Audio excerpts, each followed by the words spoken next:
What's up, Giants fans, Hub watchers, YouTube subscribers, Twitter and Instagram followers? It's Kush back at it again with another Just Chillin' podcast episode, call-in show edition. This is the first time in a while I didn't have a chance to make a thumbnail for it. I'm assuming like all y'all just came over with me from the mock draft 2.0 video. Shout out to everybody in the chat. Nate Talks Giants, Football Talk with Benny, Logan's Giants Zone, Joe Yaddo, BQC15, Max Webster, and that's everybody in there right now in the chat for now. We're just going to get it right started. We already got 3 members in here to call in as usual. I'm going to drop the link for anybody that wants to call in at around 10 o'clock. And, well, let's get it going. What's up, Mike? How you doing, man? I'm doing good, Hub. Yeah, we were just talking about the Knicks before you came on, man. Yeah, I know. And now we're losing by 1 at halftime. It's okay. Just keep the positive thoughts going, and we'll close out the win, man. Yeah. I mean, I like the Spurs, especially DeJounte Murray. I think he's an underrated point guard. Mm-hmm. So you think the Spurs are you saying that Murray and the Spurs have a good chance against us then to close this out? Well, I mean, they do have the greatest coach, in my opinion, of all time, Pop. Okay. That's a good point. I ain't gonna lie to you. That's a good point. They do indeed have the greatest coach, but I'll tell you what, man. The Knicks are on a roll, and I feel like momentum's gonna have something to do with it. I know. If we can pull this out, I'll be happy. Mm-hmm. So shifting into the Giants. What about the Giants? All right. Oh man, Kyle Van Noy. I would love him. But I just don't think we will pick him up because of our cap situation and people we have to bring back and all that. Mm-hmm. So you basically, and I agree with this as well. I would love Kyle Van Noy too, but it has to be at the right price, right? And he's gonna be probably around 10 mil. If we could get him for like 7 or 8, which I really don't know if it's possible, but if we get him for that, I would love to do that. Logan, please do whatever it takes to have him accept 7 or 8 mil. Because Logan took 7 or 8 mil. Yep. Then again, Logan, we didn't sign him until what, August? True. That is true. So we'll just have to see how long he might be on the market, or just, free agency is wild. Yeah. I mean, it's 2 weeks away, man. I can't wait. I can't. You said, oh, damn, but you got school. I forgot. What were you going to say? I was going to say we should do a watch party of free agency. March 17th. What day is March 17th? It is a Wednesday. Yeah, and the day I got class on Wednesday. I mean, but I have one class on Wednesday, so I could probably go live during the day if you guys want to. I could probably do that. Yeah. Yeah. Because Wednesdays I got one class and I have a little bit of work, but it should be doable in the afternoon. Or the 15th, because that's when all the deals are gonna come out. When is the free agent? Hear me, free agent. When is the franchise tag day? I know there's a day by when all franchise tags are due. March 9th. March 9th. That's a Tuesday. Yep. I could definitely be live during the day for that because I got like no classes on Tuesdays. Yeah. Sweet. Sweet deal. But Mike, man. Let me get you last. The only reason I'm making it quick tonight is because, we started a bit later than usual. But also, there's actually quite a bit of members in here. I'm surprised for the first time in a while. So let me get your last thought before I switch you out. Just everybody sub the hub up, man. is a great content creator, and if you haven't, I don't know what you're doing. Mm-hmm. Thank you, Mike. By the way, if maybe I'll message you on Twitter during the stream if later on, if you got a chance to come back on, I'll let you know, man. All right. See you, Mike. Next up, we got Kid Zeke, the newest member in the house. How you doing, Zeke? Good. How are you? I'm good, man. What's up? What are you trying to talk about? Um. So you know how in the video, right? Jackson, the wide receiver from Colorado State, Mm-hmm. right? Like what, like fourth pick, or fourth round? I'm at That was the sixth round, yeah. sixth round. You think that he could become the next DK? His Huh? height. From the You sixth think? round? Nah, nah, nah, nah, nah, nah. Unless this man goes somewhere and finds like sensu beans from Dragon Ball Z and consumes the sensu beans, there is no way I could see him having DK potential. Listen, the reason I loved him initially before I went and I actually scouted him, I was like, damn, he's huge. 6'6", Yeah, 215. He's absolutely massive. Like, I think his potential is really going to be a nice rotational receiver. You know what I'm saying? Maybe at best, like the third or fourth receiver on a roster. But listen, 6'6", 215, that comes in handy a lot, though. I will say that. Shout out to Big Blue in the Bronx in the chat. I like about him is that we could use if the Giants get him, we could use him a lot on the outside. Mm-hmm. His height, he could grab his long arms. He could catch them deep shot. He's gonna be good.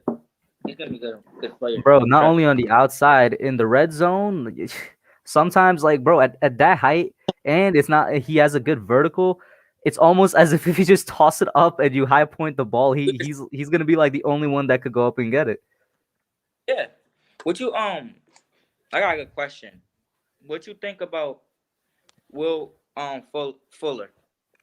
Will Fuller. All right, that's a name that's been coming up a bit. I've seen it on Twitter, seen it on YouTube as well. Mm-hmm. It's not somebody I've thought about for the Giants to sign just because if I remember, Will Fuller's kind of injury prone a little bit. Like he's a nice outside, speed type of receiver, but two things, he's a little bit injury prone, one, and two, he's like I don't think he's the tier, and we use the word tier too much. He's not the kind of receiver we need in terms of just like how good we want them to be if we're gonna sign one. I don't think. You know what I mean? Mm-hmm. Like if we already had a legitimate number one, and maybe I've seen some people say we sign Will Fuller and then we draft the number one, and I could see that happening. But even then, I'm still a little bit put off by his not only his injuries but his age as well.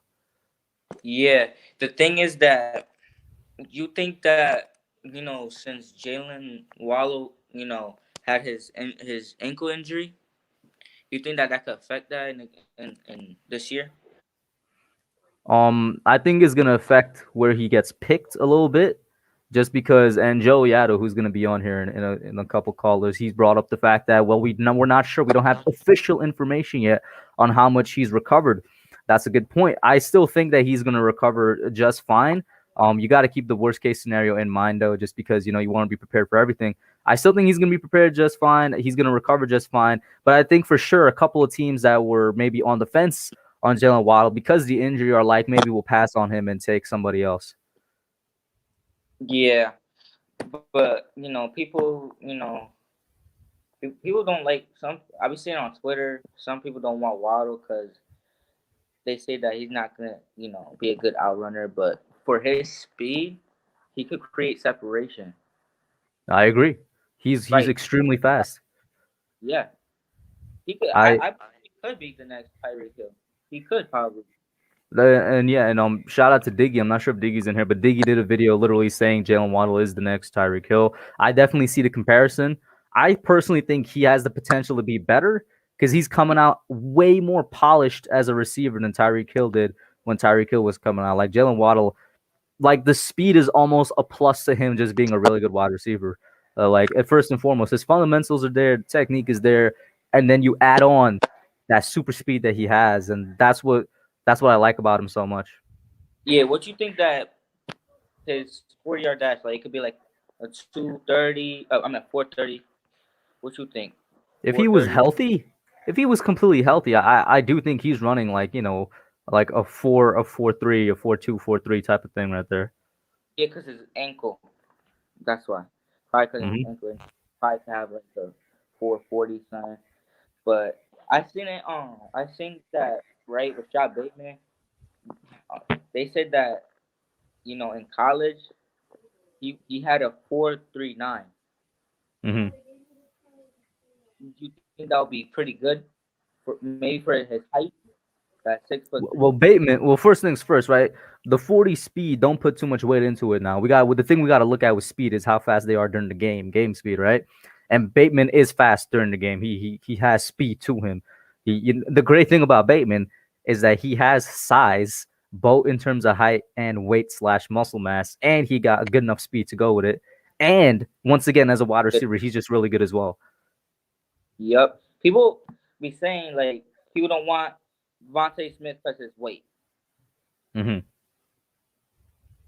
So I had Devontae Smith in my first mock. So that means I do think I'd take a chance on him, but I could see where people are coming from. The dude is really, really small. Like I don't think there's ever been somebody as small as him playing in the NFL. Like they say he's 175, but you'll look at him and you're like, he looks like he's 165, to be honest with you. But Zeke, let me get your last question before I switch you out. That's why I don't want, the Giants to take Devontae Smith. Mm-hmm. So that's your last thought? Yeah. All right. Zeke, thank you for calling in, man. Thank you for becoming a member. Always appreciate the support, bro. Mm-hmm. Have a good one. Next up, we got Logan's Gaming Lounge. You didn't change it yet, because now it's Logan's Giant Zone. What's up, Logan? How you doing? What's good? So what you got? Another mock draft. Okay, another mock draft. But I'm gonna go slow and steady this time, so we can do every pick here. Okay. Okay. Right. We got Power Ranger man Trevor Lawrence for Jacksonville. Mm-hmm. Okay. Zach Wilson for the Jets. Mm-hmm. Jamar Chase for Miami. Mm-hmm. Okay, this one I think we're gonna have to talk about this one a little bit. Caleb Farley for Atlanta. Caleb Farley for Atlanta. Okay. Is this the same one you gave last night? Yes, but I'm just going slow this time so we can hear every single pick. Okay. So Penny Sewell for Cincinnati, obviously no question. This one's gonna be a little weird. Kyle Pitts for Philadelphia. Mm-hmm. Devontae Smith for Detroit. Mm-hmm. Justin Fields at 8. I think that if the Falcons take a corner because Matt Ryan is under contract for another 2 years, I think that could happen. Yo, Lestat got a pretty interesting question. Do you never get homework? I'm homeschooled. Oh, there you go. There's your answer, Lestat. Patrick Surtain for Denver. Yeah, I like that one. Rashawn Slater for Dallas. And then Waddle for the Giants. Okay. Okay. Trey Lance for San Francisco. Christian Darrisaw for the Chargers. No question.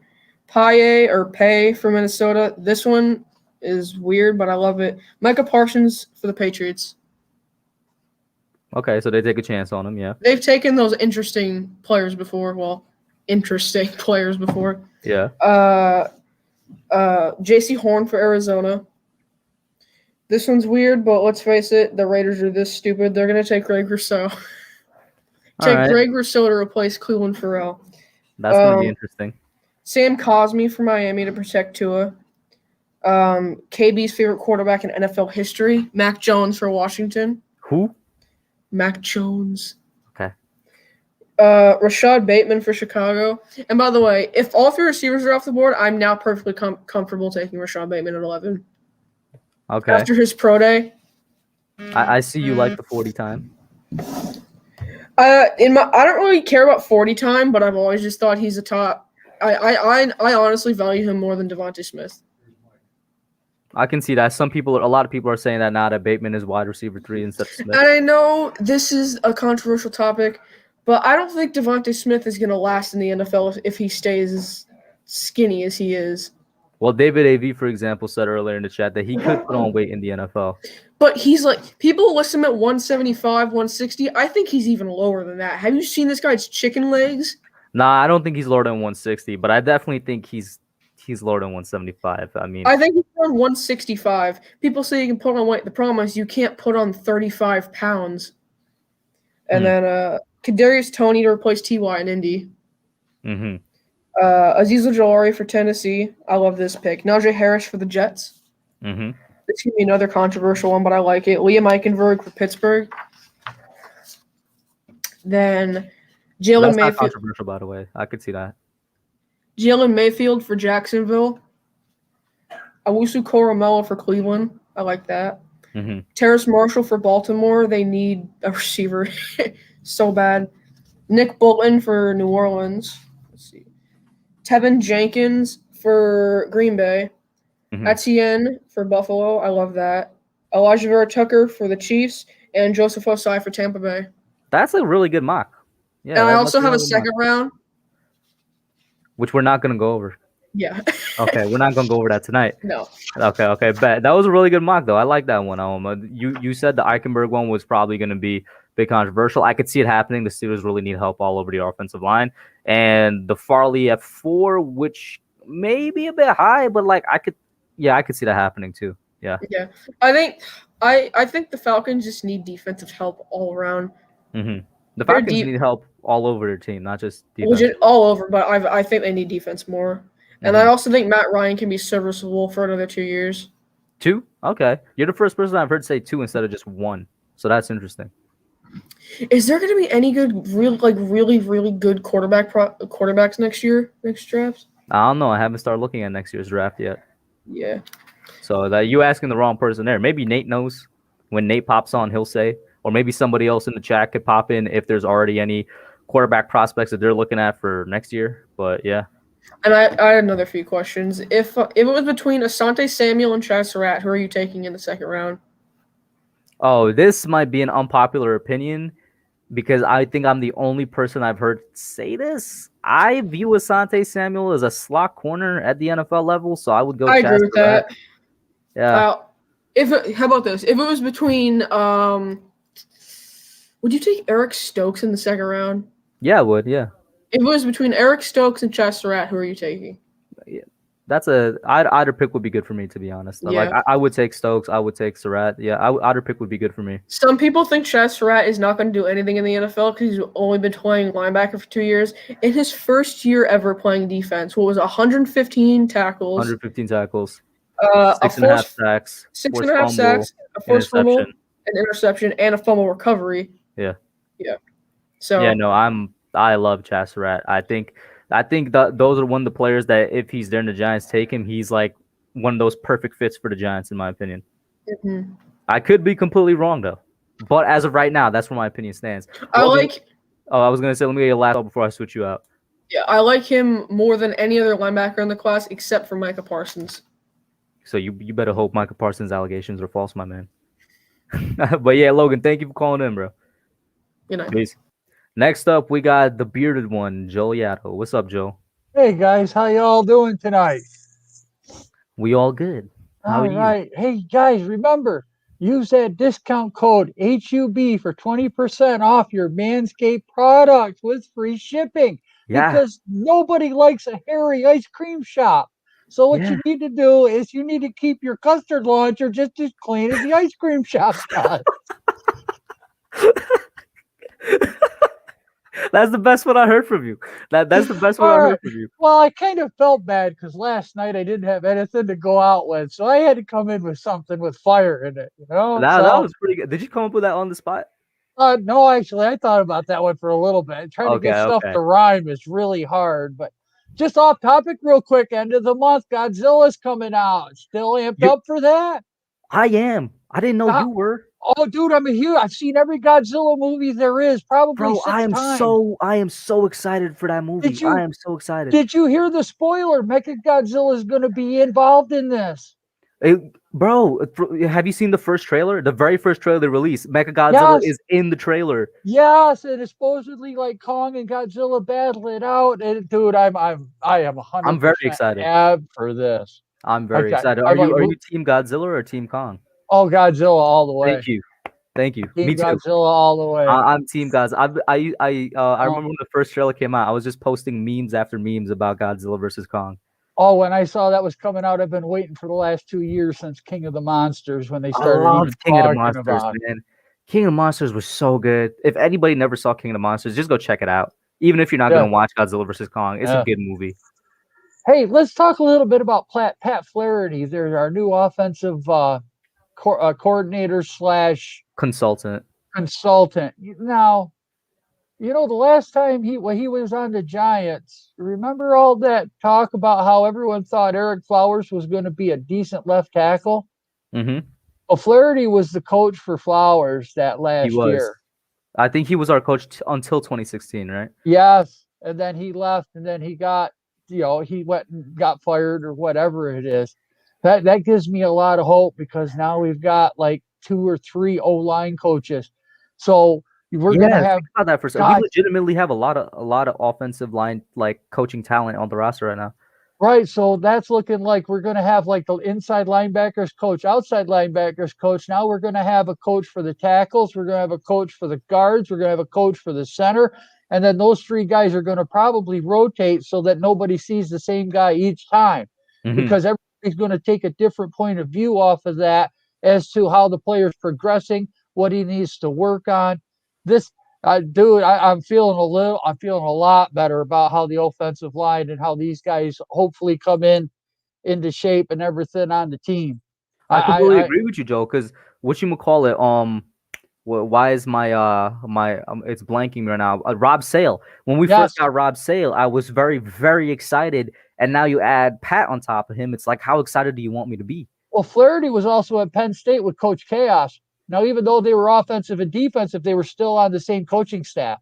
Call me crazy, Joe, but I think this was not a Joe Judge move. I think this was a Dave Gettleman move because Gettleman and Flaherty were on, the team at the same time for a long time. Yes, you know what? Gettleman might have put a bug in his ear, but then Coach Chaos might have put a bug in his ear too. No, I really do think Gettleman has something to do with it because we always talk about the coaching connections to Judge and whatnot. This is a direct connection to Gettleman. Gettleman was here from let me pull it up. He was here from 99 to 11 as director of pro personnel, and then Flaherty was here from like 2004 to 2016. So there's a big overlap there.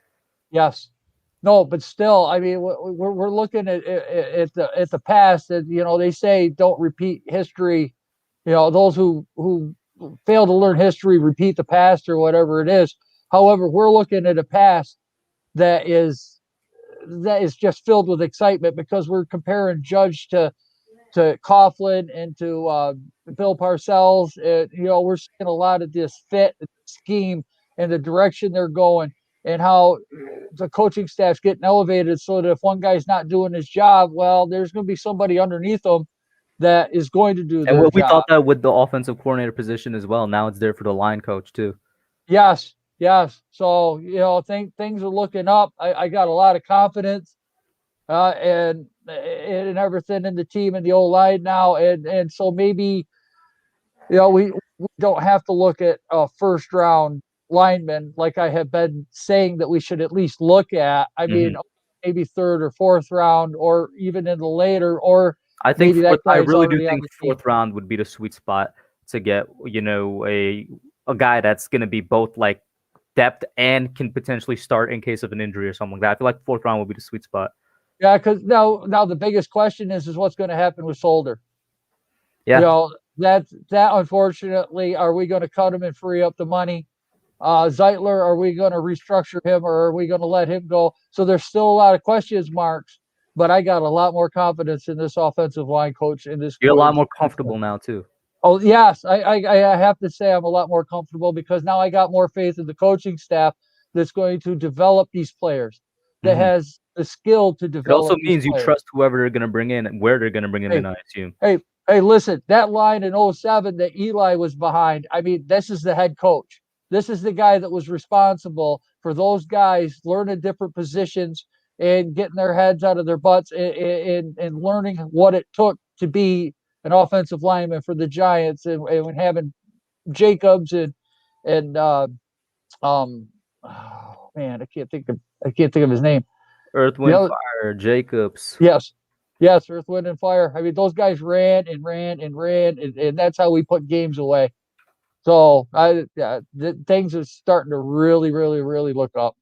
So and now for my last comment, I'm probably going to say, guys, there's been a lot of talk. I don't know if anybody else has seen it, but there could be 4 or 5 quarterbacks that are taken in the top 15 picks. Mm-hmm. So a lot of these mock drafts and everything, you might have to start putting in, guys might fall that normally wouldn't be there. I mean, the Bears traded up for Trubisky. Who do you think could Eagles possibly trade up this year? I think the Panthers are a candidate, but other than them, for example, who do you think that might trade up for a quarterback? San Francisco, they're in a decent spot where they could move up if somebody falls. Mm-hmm. The Raiders, they might want to move up into the top, 8, 9, 10, 11, if somebody falls. Who really knows? With the cap being low, or guys, What'd you say? With the what?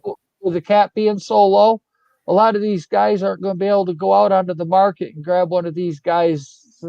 Like Deshaun Watson's going to take a fortune to get him. Mm-hmm. Which, by the way, with the 2 moves today, obviously everybody knows about the Calvin Noe one.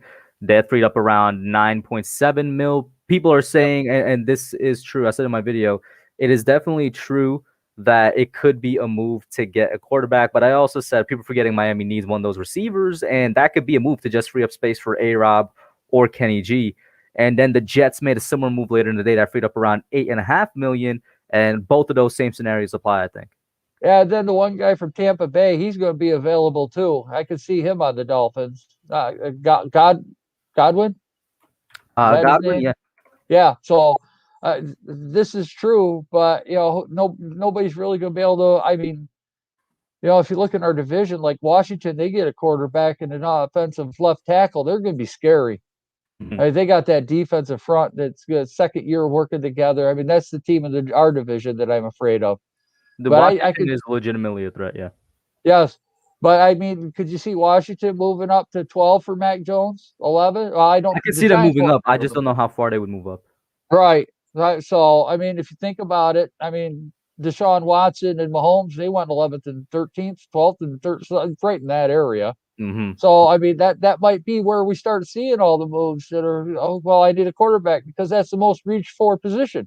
Because you got to have it. If you don't have a quarterback, you're not going to win any games. Completely agree, Joe. Let me get your last thought here, bro. Flaherty for the win. Huh? Flaherty for the win. Oh, yeah, I was going to say maybe that's your last thought. Flaherty plus Sale plus Judge equals great offensive line for the win. Man, things are looking up, guys. Things are definitely looking up. I can't wait for free agency. I got to say, Joe, this is probably one of the only times you called in or you were so happy about the O-line situation. Dude, I've been worried about it. So it's great to see you a bit relieved. It is. It is. It's a huge relief. I mean, I got a feeling that these young guys, we saw a little bit of progress. Am I 100% sold? No, I still want depth at that tackle. I still But it's somebody... like it's exactly like you said. You're just more comfortable now. Yes. Only because of what he's done. I mean, Judge is definitely following through on what he said when he had his press conference when he got hired. Now we just got to get Garrett to get his head out of his butt. It's not what they can't do. What can they do? And let's work on that. Let's do what they can do. So no more 7-yard curl routes. Exactly. I agree with you. Joe, thank you for calling in, man. Have a good one. All right. Have a good night, guys. Well, absolutely love Joe, man. Up, Max, you're up, man. I'm going to put you in now, and then I'm going to get the regular folks. And Max, what's up, guys? Today, me and Max filmed the next episode of Mic'd Up with Max Webster. Should be out tomorrow at 6. So, yeah. Yes, tomorrow, 6 p.m. Go ahead and head on over to my channel. Yours truly, the Hub, is going to be my guest this week. So we learn a little bit more about the Hub and his life. Get some insight into some Giants content stuff as well. I had a blast filming. It was fun. Hope you enjoyed yourself as well. Thank you. I actually... Like I said, the time passed so much when we were filming. I actually kind of wish we had more time, but I had to go for work because I was like on my way to work. I was thinking about one of the questions you asked me, and I'm like, oh man, there's another story I could have told, and I'm like, there's another story I could have told. There's just like a little bit more time to think. Yeah. I'm kind of trying to keep it similar when I interview people, but not exactly the same. I don't want the podcast to be scripted. But yeah, I don't want to talk about my podcast on your show. We'll just talk about some That's things fine, that you by want the to way. talk about, you know? I mean, you know what, Max? It's the call-in. So, toss me what topics you want to talk about, whether it's from the mock, whether it's from Kyle Van Noy, whatever's going around along the league, man. Talk to me. Yeah. I mean, we kind of talked a little bit about it last night. You didn't seem too much in favor of tagging Leonard Williams. Nah. Explain a little bit more, maybe. I It- know it would be what, like $21 million? Is that what it is? That's the reason. Like, it really just comes down to the money, man. As it does with any Leonard Williams situation right now. $21 million is a lot of money. That's a lot of money. I mean, I've already been on record saying I really don't want to re-sign him if it's going to cost 20 mil plus. That's obviously 20 mil plus. If Right. we're tagging him and we know that it's going to be a tag and trade situation, like we know there's a team waiting to just make the trade with us, they were just waiting for us to franchise tag him, then I'm like, I'm down, because that's a win-win situation. If we could get back at the very least in a trade scenario what we got for Leonard Williams, that's a win, because we got 11 and a half sacks out of him for a third and a fifth. If we get at the very least a third and a fifth back, I honestly see that as a win. But if we're tagging him and it's tagging him to stay, that's a lot of money. That's a lot of money. The reason I look to tag Leonard Williams is to give us more time to negotiate with the man. Mm-hmm. And as we approach the draft, if there's no negotiation that has been agreed upon, that's when I look to move him and try to get some draft assets. So then let me ask you, how did you feel when the reports came out saying that they're nowhere close to any type of contract? I don't read into any of that stuff, man. Like I said on last night, nobody thought that J.J. Watt was going to the Cardinals until the man posted a picture of him squatting with a Cardinals shirt on. Everybody was like, oh, it's going to be the Green Bay Packers. Oh, it's going to be the Tennessee Titans. Oh, it might be the Buffalo Bills. Mm-hmm. Nobody said this man's going to go to the Cardinals. Now, a lot of people are debating, was that a good fit for J.J. Watt? Does that make the Cardinals that much better? I really don't know. They have Chandler Jones coming back. They could have gotten Hassan Reddick for probably less than what they're going to pay J.J. Watt for the next 2 years. Is J.J. better than Hassan Reddick? Yes. That much better at this age? I'm not convinced. But yeah, that's just kind of my thoughts on as far as the rumors of Leonard Williams. I don't read a whole lot into the rumors just because they are just because rumors. like a couple weeks before that we got them saying, oh, they're working hard together to get to a deal. Right. Yeah, it's all about those people selling headlines and getting people to click on their article just to make a couple cents off of a button click on your computer. But yeah, so then the way you would tag him is just going to be as a negotiating tactic. That's right. How you're going to be comfortable with it. Because right now Leonard Williams has all the power in negotiating his contract. We traded for the man. We tagged him and said prove it. He proved it. He's got all the power in negotiating right now. If we tag him, that at least gives us time to try to straighten this man's head and be like, look, we want to pay you, but we got all these other situations. What do you think? How would you react to say if the Giants get him on another 1 year deal, because the franchise tag is essentially a 1 year deal? What if they just sign him to another 1 year contract and then it comes out that they sign him on another 1 year contract because they want the cap to reset and then they're gonna give him the big extension? How would you feel if something crazy like that happens?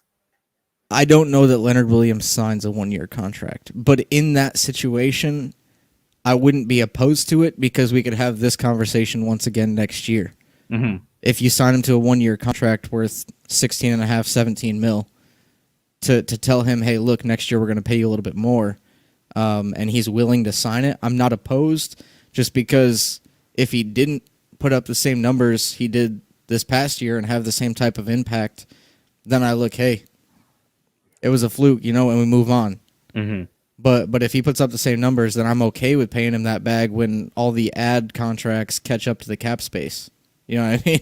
So, yeah, I wouldn't be opposed to that either. I just don't think Leonard Williams signs a 1 year contract because since this man came here, all he's just been about is that contract and the long-term contracts. Mm-hmm. And it's also, at least according to him, 100% a part of it is just he wants his money. Another part of it, according to Leonard Williams, it's about the respect, and he looks at it as he should be respected enough to be given that extension. What do you think about that? Oh yeah, what up, OTB Mons? It's been a minute. Yeah, I mean, I could see where Leonard Williams would be saying it's about the respect, but does money really give you respect? Let's be real. Respect is something you earn amongst your peers. They don't care how much you make. You care how much you make. Your teammates don't. You know what I mean? So, you know what I've noticed too? Like, do you observe like the defensive players like Instagrams and Twitter, or do you follow them on Instagram and Twitter? Very few players. A lot of them honestly don't post that much that I've seen, so I haven't gone to go follow a whole bunch.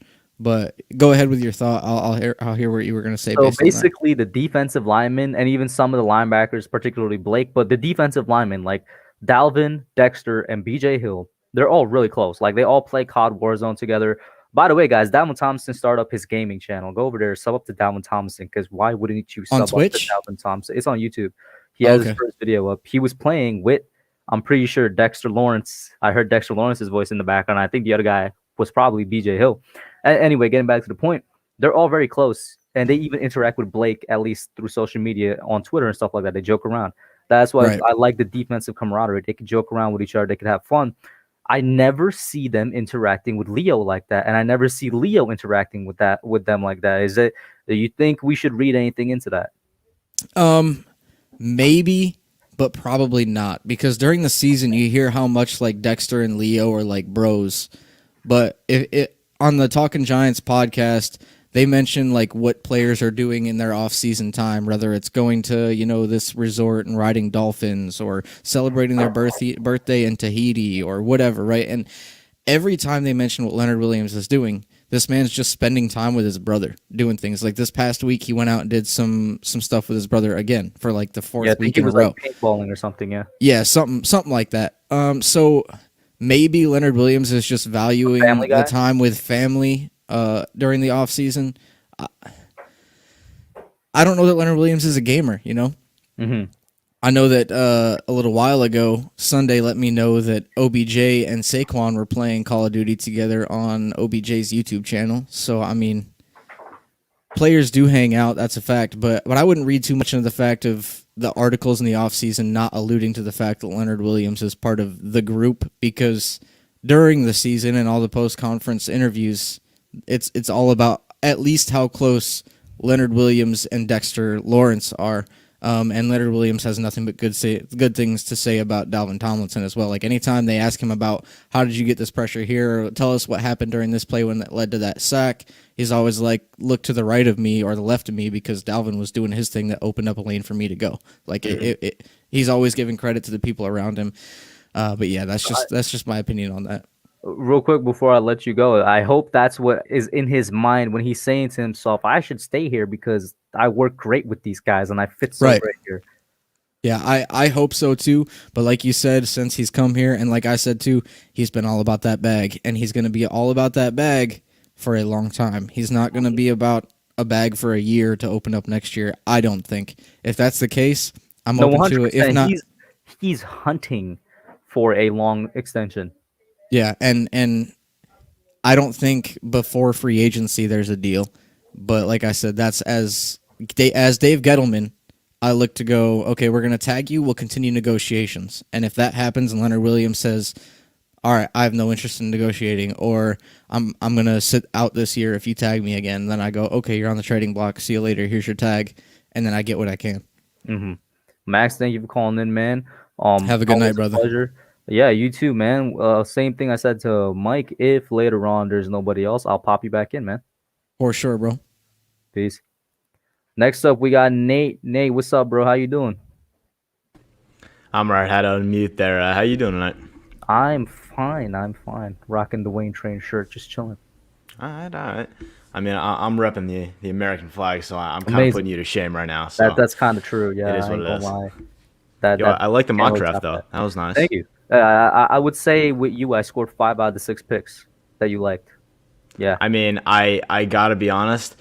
I don't tend to give grades on picks or grades on even players, just because I don't think I'm at an experience or knowledge level in terms of those things to be able to give that and not feel like a complete piece of crap about it. Because, like, at that point, it's so blatantly just me talking out of my ass. You know what I mean?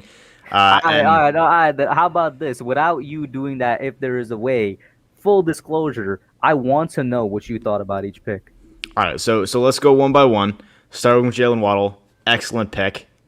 Slam dunk. Don't even have to talk about it much. Pick number 2, Chaz Surratt. I have been a member of the Chaz Surratt fan club since week 2 of the regular season. Anyone who talked to me in Discord knows I'm a big fan of his. He's got great athletic upside. He's got the quarterback experience, which I love in a linebacker. I love the IQ that demonstrates.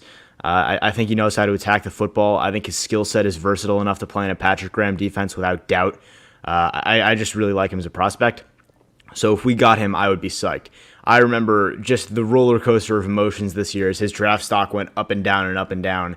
And at one point, they had him like at 25th overall, and I was crying about it. At one point, he was regarded as like right behind Micah Parsons. Yeah, it's just the media is ridiculous, honestly. But great player, love him in round 2. Jesus, I'm sorry, I've seen a lot of mock drafts. What was round 3? Paulson Adebo? Yeah. Yeah, I think I said this in chat. I'm not sure he falls that far, but if he does, great pick. Paulson Adebo, probably one of the best corners in this draft, but his injury history is a problem. And the fact that he didn't play this year did not help that. That's the thing I was storyline for a lot looking of at these there players. for the 3rd round, because I was looking corner. I'm like, I could see Adebo here, and I'm looking around. I'm like, Greg Newsome would be here too. And while I like Greg Newsome, I don't know if he would be. You think he's risen up that much? Greg Newsome, listen, man, I don't think he's worth nearly the pick a lot of people are projecting him as, but according to some of the rumors coming out of NFL front offices, they're viewing him as a low 1st rounder, high 2nd rounder. A lot of GMs are. Jesus. According to the rumors coming out of NFL front offices, yes. That, in my opinion, is high for him. But yeah, I was looking at it. I'm like, maybe one of the Georgia CBs dropped here, but I don't realistically see it. So I'm like, the guy I think with the highest probability to drop here, and obviously it's just my opinion, would be Adebo because of the reasons you said and the ones I said in the mock. I mean, I've long been of the opinion that I think if we're going to address corner this year, and we don't want to go into this year with the combination, obviously, of Adam and God, I'm blanking on and Love, which obviously is less than ideal by far.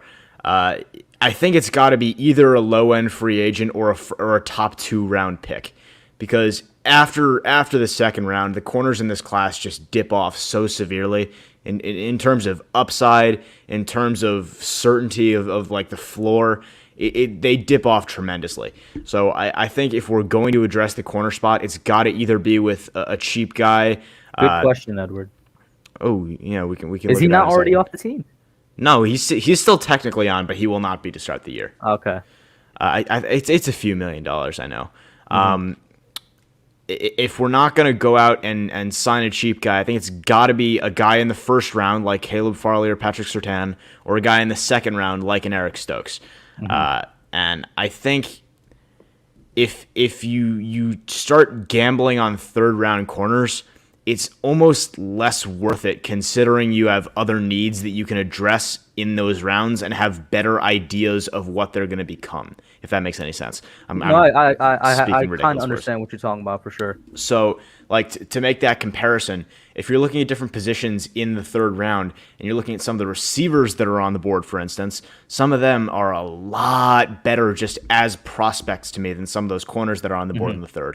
If you look at some of the edge rushers, they're going to slip down there.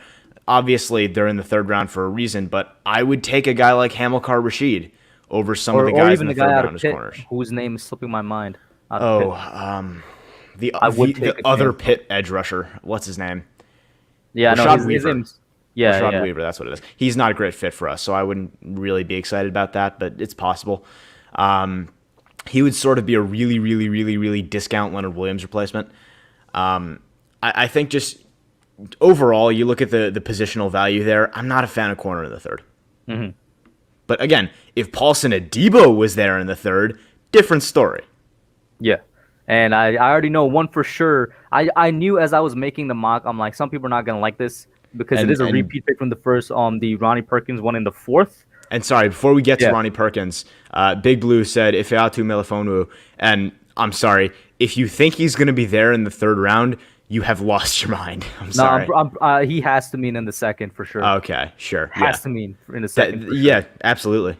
I'm down with that. Yeah, on Ronnie Perkins, the reason I mocked him back to us was because the first round mock was also based off of me saying to myself, all right, Leonard Williams probably not going to be back. The second round mock, I said in the disclaimers, but I didn't make it clear. Whatever we don't get here, we're probably going to get in free agency. And I'll get Joseph Clark's super chat here. I'm just put it up.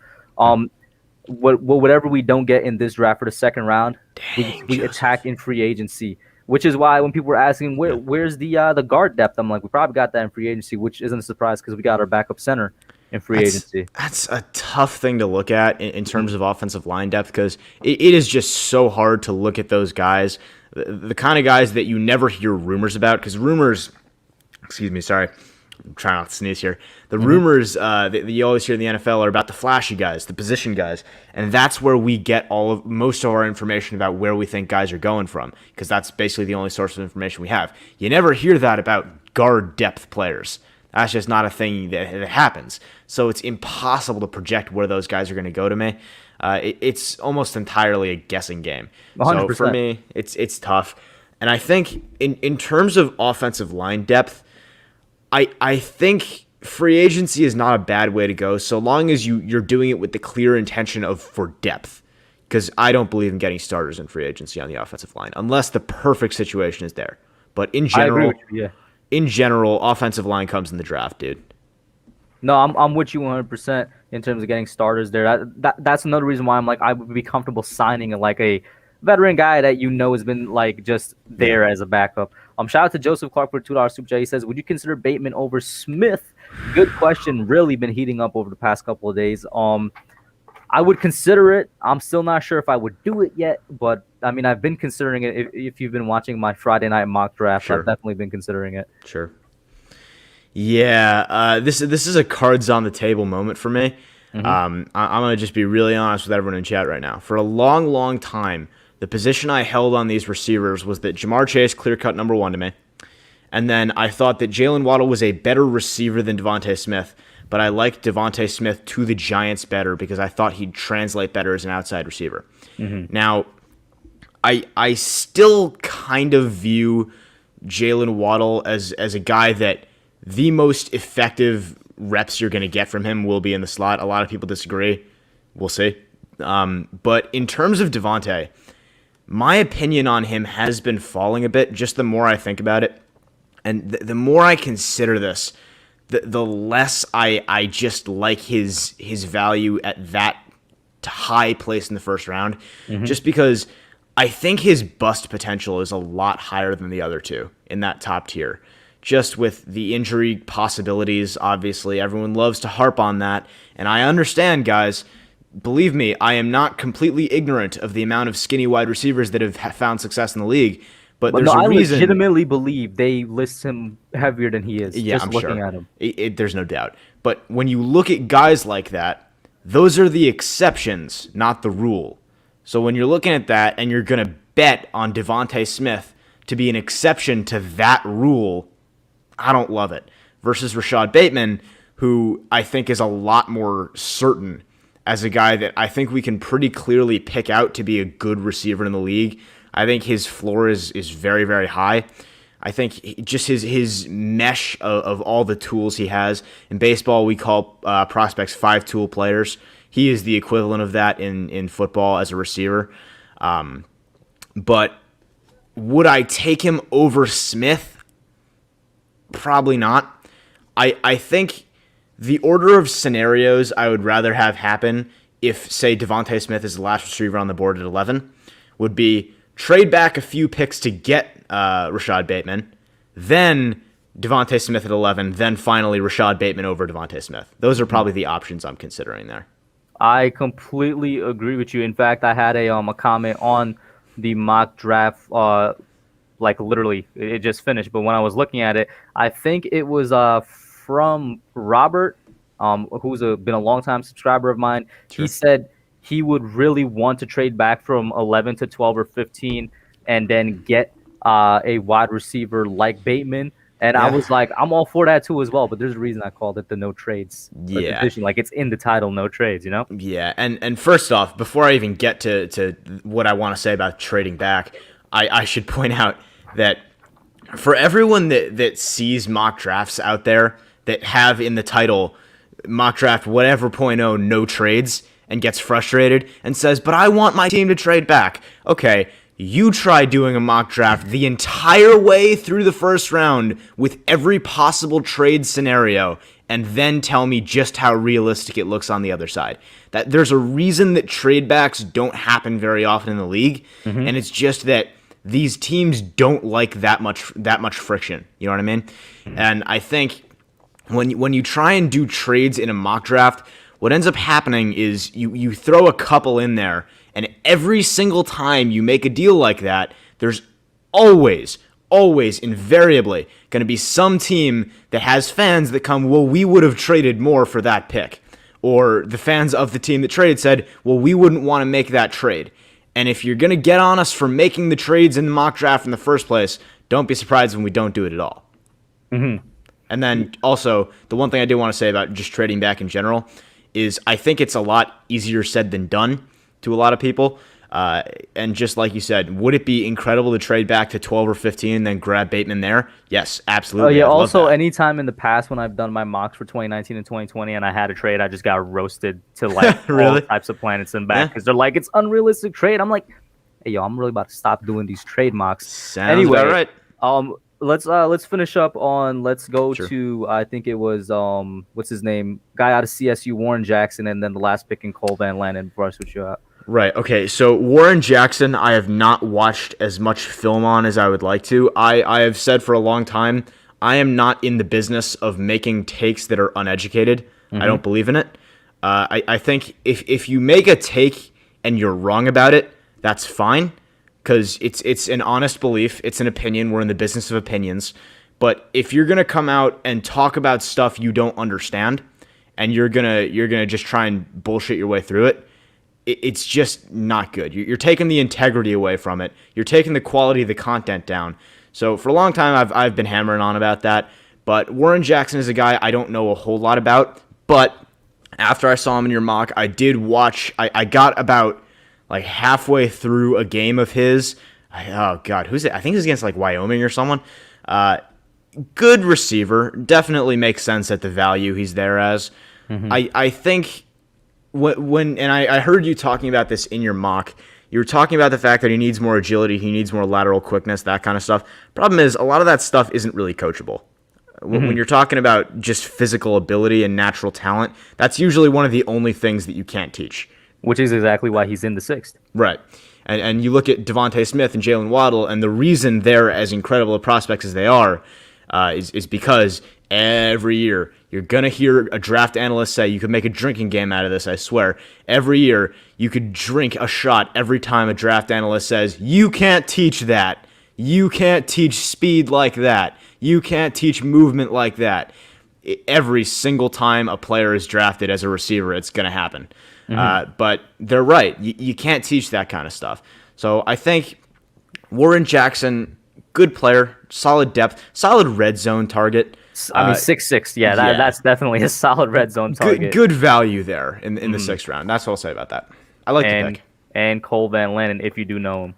I'm not even going to cap. I know absolutely nothing about him. And did you check out Abraham Lucas yet? Who was the guy I had in the last mock? I did not. I'm sorry. I'll tell you this. I failed you. It's all right. 2 good tackles that are probably not going to be in the 6th, like by the time the draft rolls around, just because that's how the draft works. For example, Abraham Lucas is now being mocked in the 3rd or 4th. Back when I made that on January 13th, he was around the 6th. He's risen that high now. Cole Van Lannon, I don't expect to raise that high. He's probably going to be in the 5th-ish, maybe 4th or 5th. But sure. Yeah, definitely good guys to take a look at for where they're at as an offensive tackle, where they're going to be mocked at. That Kush is the circle of scouting life right there. Yeah, that's what 100%. It is. I've been talking about it forever. Nate, I'm gonna switch you out now, but I said this to everybody else because there might be a bit more space towards the end of the show. Feel free to pop back in if I let you know to do so, man. Sure, yeah. Adios. See ya for now. Next up, we got football talk with Benny. Benny, how you doing? Oh, you're muted. Yep, sorry about that. Hello? Yeah, I'm like, what's up? Okay, yeah. Okay, sorry. For a second, I thought my sound wasn't working, but nothing much, man. I'm really excited about what's it called? The Kyle Van Noy news. Yeah, because I think I really want him, and I think he has a lot of. I think there's a good chance he comes to us. Honestly, I thought last year there was a good chance he comes to us. I think there's even a bigger chance that he comes to us now, in my opinion. I don't know. I really want him, and I don't. Yeah, my video came out like pretty recently, so I'm sure you didn't get a chance to see that. But should check that out because I think he fits our scheme perfectly. Because he can play that. Well, because he can. Because he can just like in our scheme we want versatility, and that's exactly what he is. He can play the edge rusher and do stuff like that, which we kind of need a little bit. He can play the linebacker spot, which we need a little help at.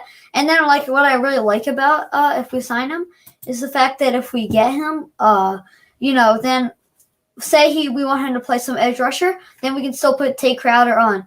And then say we want to play some linebacker, well, you can give, like, O'Shea and Zimmons some snaps. I just think it'll be perfect for this defense, and I think it makes a lot of sense. And I hope we get enough money so we can sign Leo and Dalvin and then get him also, but I don't know if we're that's the question, right? How much do you think he's gonna sign for? Like if we restructured some contracts and stuff, cut some guys and all, and got reasonable contracts for Leo and Dalvin, and then we could maybe get him. Also, another thing is why don't we maybe we could do a little bit more of a contract that's pushed back for him. It doesn't have to be all like even numbers. It can be a little backloaded, which I wouldn't mind at all because we got that is true. But then we will be paying an older Kyle Van Noy probably a good amount of money. How old is he right now? I want to say he's around 30-ish. Let me pull it up. Let me search it. Van Noy. He is 29, yeah. So he's gonna be right around that 30 mark. So he definitely has like a good 4 years left in him, I think. Yeah, exactly. So I wouldn't mind pushing his contract back a little. We don't have, especially because of the fact we don't have any contracts pushed back yet, really. And I wouldn't mind pushing back Bradbury. Well, actually, I would say we aren't the Bradbury and Martinez contracts pushed back, and they might be pushed back even more to make cap space. Oh, really? They are. I wouldn't mind pushing. I wouldn't mind. I was about to say pushing back Martinez and Bradbury. I wouldn't mind giving them an extra year or two on there or something like that. I would love a 2 or 3 year deal. Joseph. That's what I would love. Yeah, I would love a 2 or 3 year deal, and even if it's a little pushed back, like the money wise. But I'm not sure. I would love a 2 or 3 year deal. I wouldn't mind 4 though. Exactly, and this is a good point that Clutch Plug brings up that I brought up in last night's stream. I was like, we don't have enough cap space in general, even with the restructures and the cuts that people have been talking about to make cap space. At the end of the day, I don't think we're gonna have enough to get anybody. To be honest, like I think we're gonna have just enough to re-sign everybody, and then maybe get like a couple of the vet minimum type contracts. If I'm be completely honest with you, that's what I think we're at right now with the cap space. Yeah. I mean, but if we if we didn't bring back Kyler Fackrell, because I feel like if we got him, I feel like we wouldn't have to get back Kyler Fackrell, so maybe that could help us out also. I'm another thing. I don't feel the need to bring back Wayne Gallman. I think he's a great player and all, but I wouldn't mind. I think it's pretty easy to find, honestly, backup running backs and all. I think we can do it in the later rounds of the draft, even in UDFAs. I mean, look at it. The past few years, we've seen good running backs come out of UDFA, and we don't even need starting running backs. So, like, I don't think. Joseph Clark, I ask myself this all the time, and I do agree with you, by the way, Benny. I ask myself all the time, Joseph. The biggest contract we have on books right now are going to be the obvious ones. The guys we got last offseason in Bradbury, Martinez. Then, of course, Solder, who everybody forgot about, takes up a good amount of cap space. Then you got Zeitler, who I think is our best offensive lineman, but at the same time, I'm not sure if he's worth that. I think he's like around 12 to 14 mil. In addition to that, I think like Golden Tate and Sterling Shepard are the next big ones on the books. And it's like it's just a bunch of adding up of, those types of contracts. We never should have given that contract to Tate. That was stupid. I was so excited when we did it because I don't think I did it, but like then I saw people like make videos on it and I'm like, why did we do that? I don't think we should have given that contract to Tate. That was stupid. I was so excited when we did it because I don't think I understand did it, but like then I saw people like make videos on it and I'm like, they actually have a point. Like, this makes no sense at all. We already have a slot receiver. Mm-hmm. And he didn't really help us that much. I guess, well, he had one good year, to be fair. He had an all right year. He had one all right year, and last year was just, it was so weird. Last year was so weird because, like, he would literally, like, some games he would just not show up, but then every, like, few games he would just have this one, like, he would get targeted, like, maybe, like, 3 times, and then just, like, have this one, like, huge play and just, like, not be there the entire other part of the game, and you would just forget about him. It was just really weird. Exactly. I agree with you. What do you want to do with the second cornerback position? I would like to test out. Okay, so I would like with the second cornerback, if we do get a chance, I wouldn't mind getting somebody in free agency like Drake Kirkpatrick or I don't know, one of those guys. There's a lot of actually corners in the free agency. Another thing I wouldn't mind doing is spending a second or third round pick on it. Obviously in your mock draft, I liked your mock draft a lot. I don't know the latest round guys, but I like the beginnings of both of them. So thank you.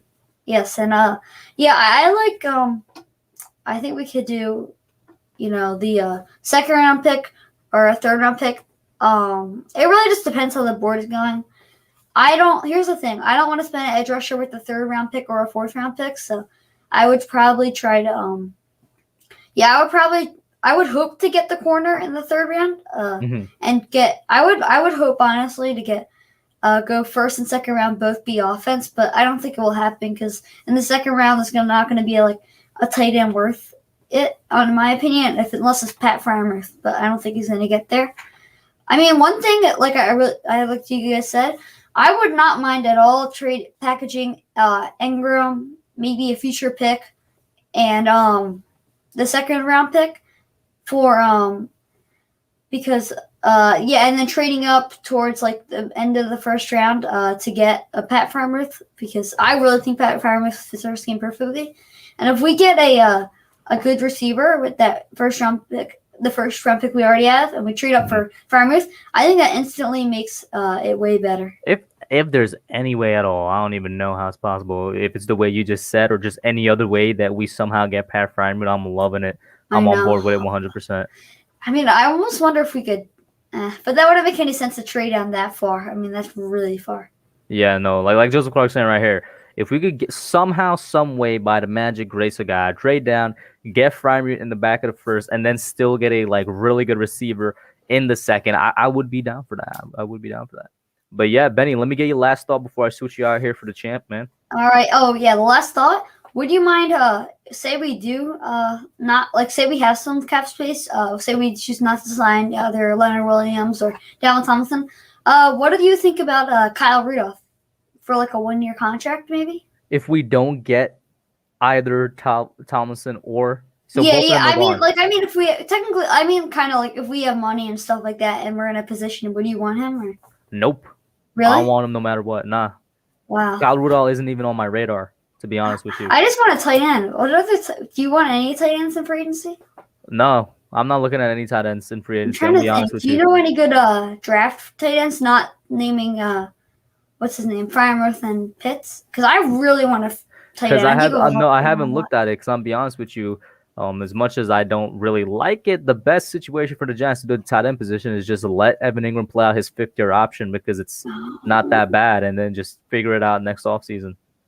I know, but still, I don't know. I just don't want him to ruin another season for us. But yeah, you know what I mean. Yeah, I hear you, man. Benny, thank you for calling in. All right, thanks for having me. No problem. Have a good one, bro. Next up, we got the champ. What up, Jaden? Yeah. What's poppin', Giants fans? What is happening?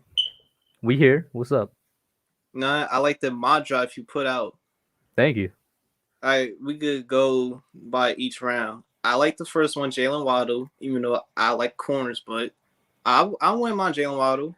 Mm-hmm. Good, that's an A. The second round, Chad Surratt. I like that pick. I'm surprised you ain't go corner in the second. I had to change it up a little bit because I did go corner in the second in 1.0. In the third round, wait, who you got for the corner again? Paulson Adebo, Stanford. Solid pick. I'll take it. The fourth round, Ronnie Perkins. I don't know about that one because most Giants fans would not like it. I know. Like I said, when I made it, I was like, I could see a lot of people not being on board with that one. Okay, the 5th round, you went with Warren Jackson. Mm-hmm. Well, that was our 5th pick in this. It's the 6th round. Okay, look, I watched Colorado State play college football because my cousin EJ Scott, he plays on a team with Warren Jackson. Oh, word? Yeah. That's cool. That's actually really cool. You said EJ Scott? Is he ever planning to go into the NFL? I mean, I would hope so. That's cool. Colorado State. Because if it happens, I'm going to his NFL games. What position is he? I see he's 6'2", 201.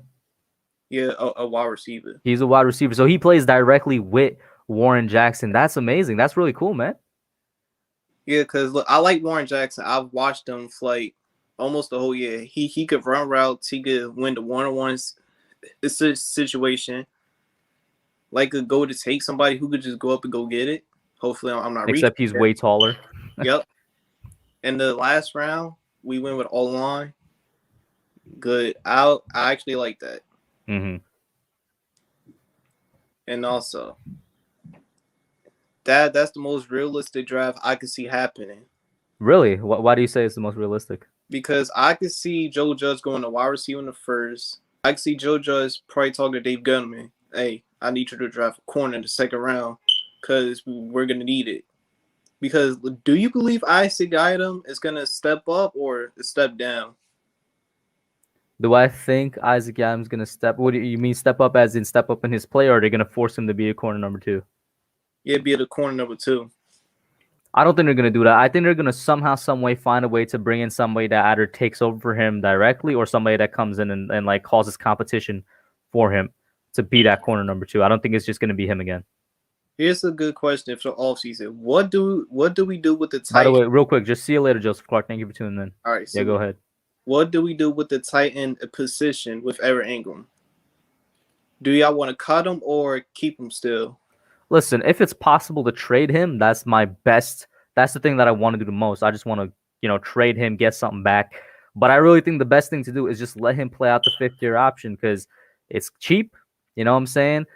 Cutting him, it would free up some space, but we don't really have a tight end that I trust. This sounds crazy. We don't have a tight end that I trust to really take his place as our starting tight end. So I'm just like, let him play out his 5th-year option, and then he's gonna be up, and then just let him go after his 5th-year option is done next offseason. And by the way, Lestat, I'm gonna get to your question in a second. What you think of Kyle Rudolph being released by the Vikings? Yeah, I know. Benny just asked about that. I saw he was released. I'm gonna be honest with you, not on my mind, not on my radar at all. I'm not looking to sign any type of tight end this offseason, unless it's like a depth blocking guy, because Levine Toilolo was not who we signed him to be. We signed him to be that blocking guy, and he did not do that. And also, I like the Cal Van Noy that Benny put out. And guys, y'all can check out Benny video. If not, you could get uppercut or RKO by the chin. Pick one. Benny put out that Cal Van Noy video, yeah. Because he's actually correct. We do need versatile linebackers like Cal Van Noy. He'll fit perfectly with the scheme we got. Because if teams try to run the ball, he can come up, like up the line of scrimmage, and just make the tackle. Mm-hmm. And also, for the safeties, right? What do you want Logan Ryan playing, free safety, or you still want him playing the slot corner? Oh, well, I never wanted him playing the slot. I think we're keeping him at free safety. He had a really good first year there, and I mean, it could only go up, right, from him being so good in his first year with the free safety. Okay, and what do we do with Julian Love, Jabril Peppers, and Xavier McKinney, them guys? That's a good question. I'm not going to say too much because that's really the topic of my next We Need to Talk episode that I'm going to be recording like this weekend. But it's funny that you bring it up. Yeah, because with Logan Ryan re-signing, the more and more you look back on it, the more and more I'm just like, I don't like the move for the future. It's a good move for his leadership and what he brings to the locker room. And he was a good free safety for us. But looking towards the future, it's like if he stays for the entirety of his contract, that means we're going to probably sacrifice Jabril because Jabril's contract is up after this year.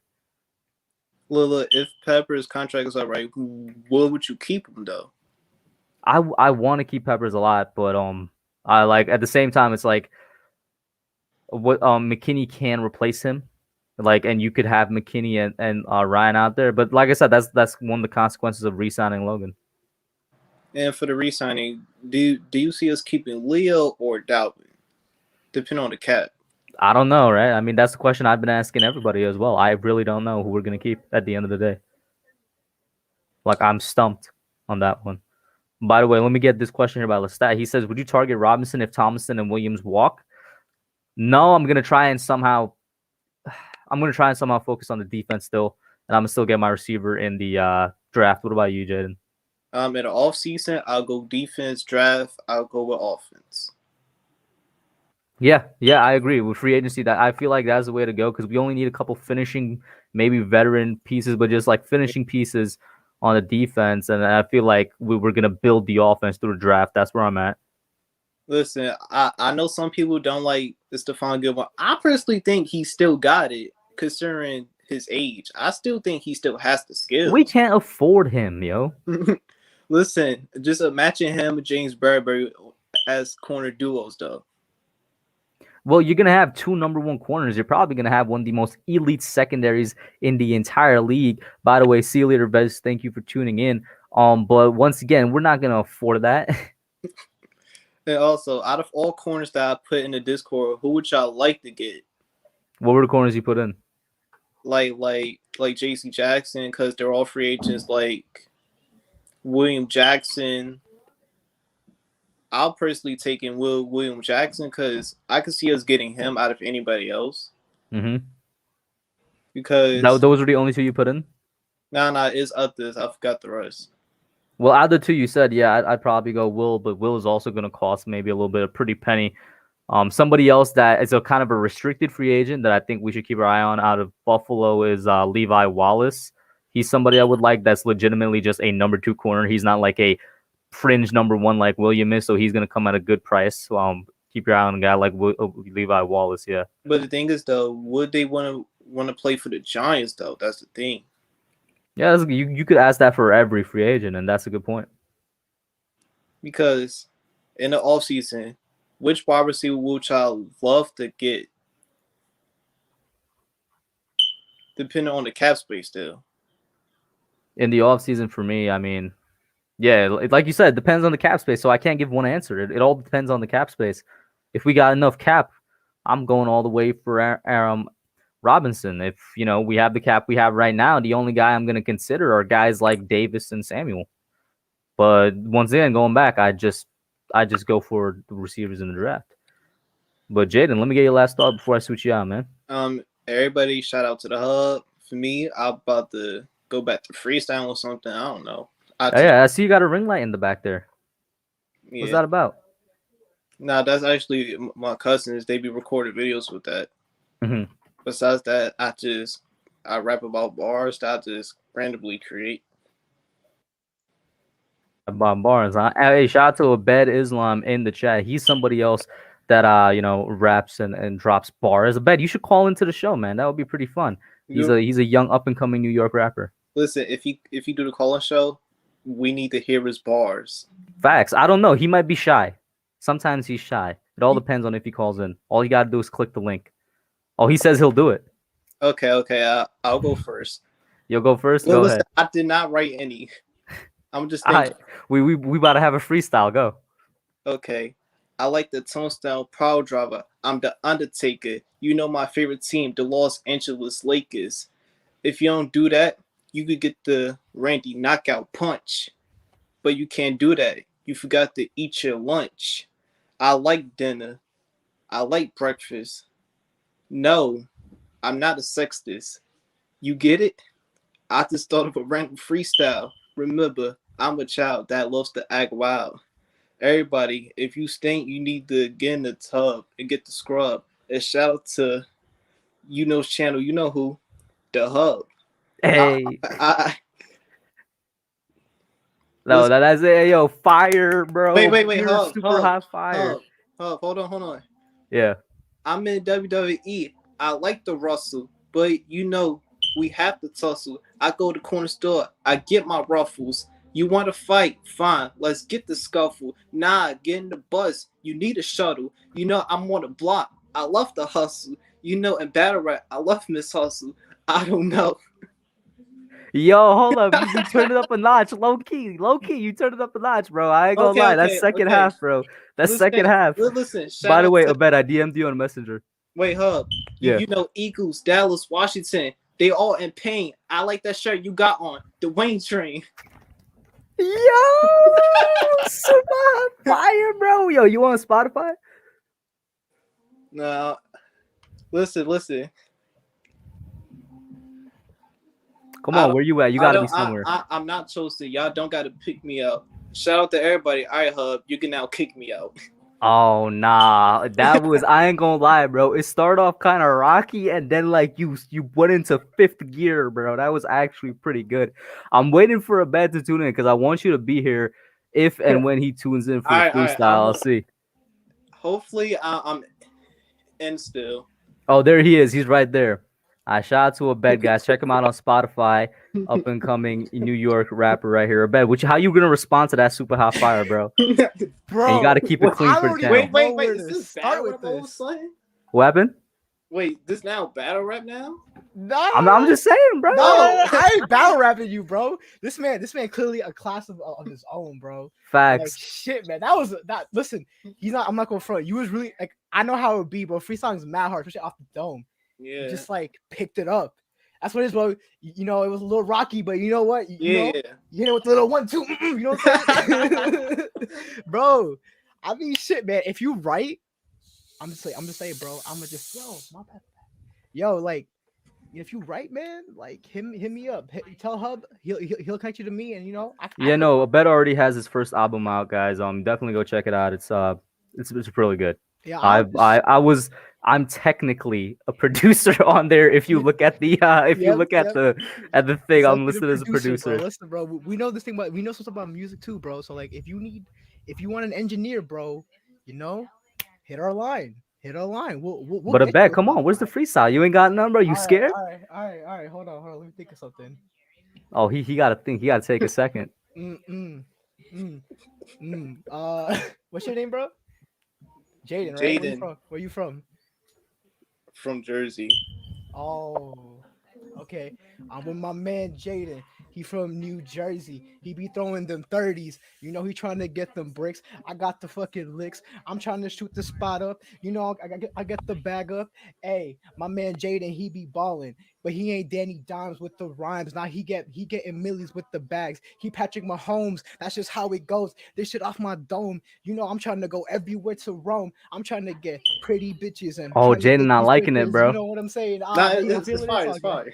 Nah, Jaden not liking it, bro. It's fire. It's not saucy, bro. Okay. I'm trying to give him love. I'm gonna try.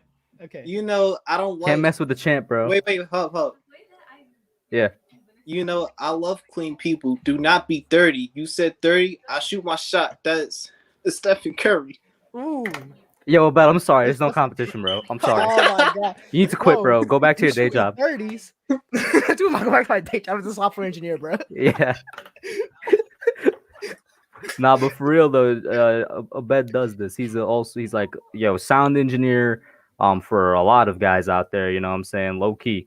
But yeah, Jaden, I'm gonna let you go. Abed, since you popped in anyway, and it's the Giants show, and you are a Knicks fan as well. Thank you for tuning in, Jaden. Yeah, man, what's up? What you trying to talk? Yo, all right, this is a Giants podcast.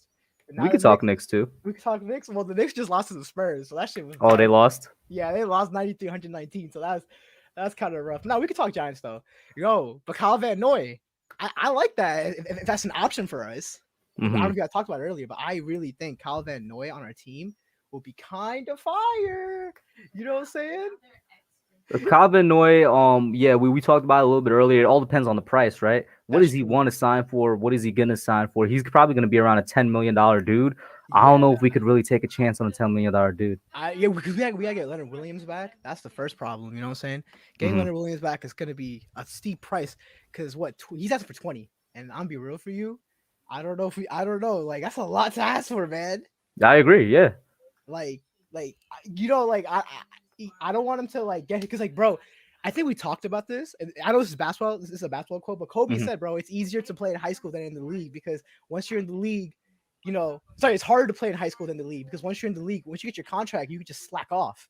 And I don't want to see that man slacking off. That's my one concern. I don't want someone really slacking off because he got that. I mean, one of the earlier callers brought it up. Was it Max or was it somebody else? I'm sorry, it's slipping my mind, but one of you guys brought it up earlier when you called in. Basically saying that ever since he got here, he was all about the bag. Every single thing that he was focused on, even when he had half a sack with us in 2019, he was always focused on that contract. So it does bring up questions. That's facts. Yo, Logan's Giants Zone asked if we could call back. Yeah, Logan's in here right now. I see him. Yo. Listen, man. I love you and I love talking Giants, but I want to give Logan his chance. I just want to came back in. No, Logan called in already, so you got time. You sure, Logan? Yeah, and then my brother, if you really want this, I got you. Yeah, no, it's fine. Like I'm saying, they can call back in 100%. I got you, then Alex from Big Blue in the Bronx. Then I'm gonna go back to Max, Joel, and Logan. Right, but yeah, go ahead. Say less. So yeah, no, my only concern is really just that with Leonard Williams. It's like, bro, I don't want that man to slack. And Calvin, no, where are we playing? Because that guy can do a little bit of a lot, Yeah, he could be both outside and inside linebacker. If we somehow get him, but my dream scenario is that we rotate him at inside linebacker with Tay Crowder, and then at the outside linebacker position with a guy like Kyler Fackrell. That way he's being used at both, and technically we don't need to go draft a second middle linebacker because we're gonna have two people playing that spot. Yeah, that's perfect, honestly, and that rotation would be kind of killer, to be real with y'all. What do you think about Tay Crowder? Off his rookie year. I mean, he was cool. I liked him. I think he has potential to be. I don't think he's gonna be a superstar or something, but I feel like that guy can really be consistent on rotations.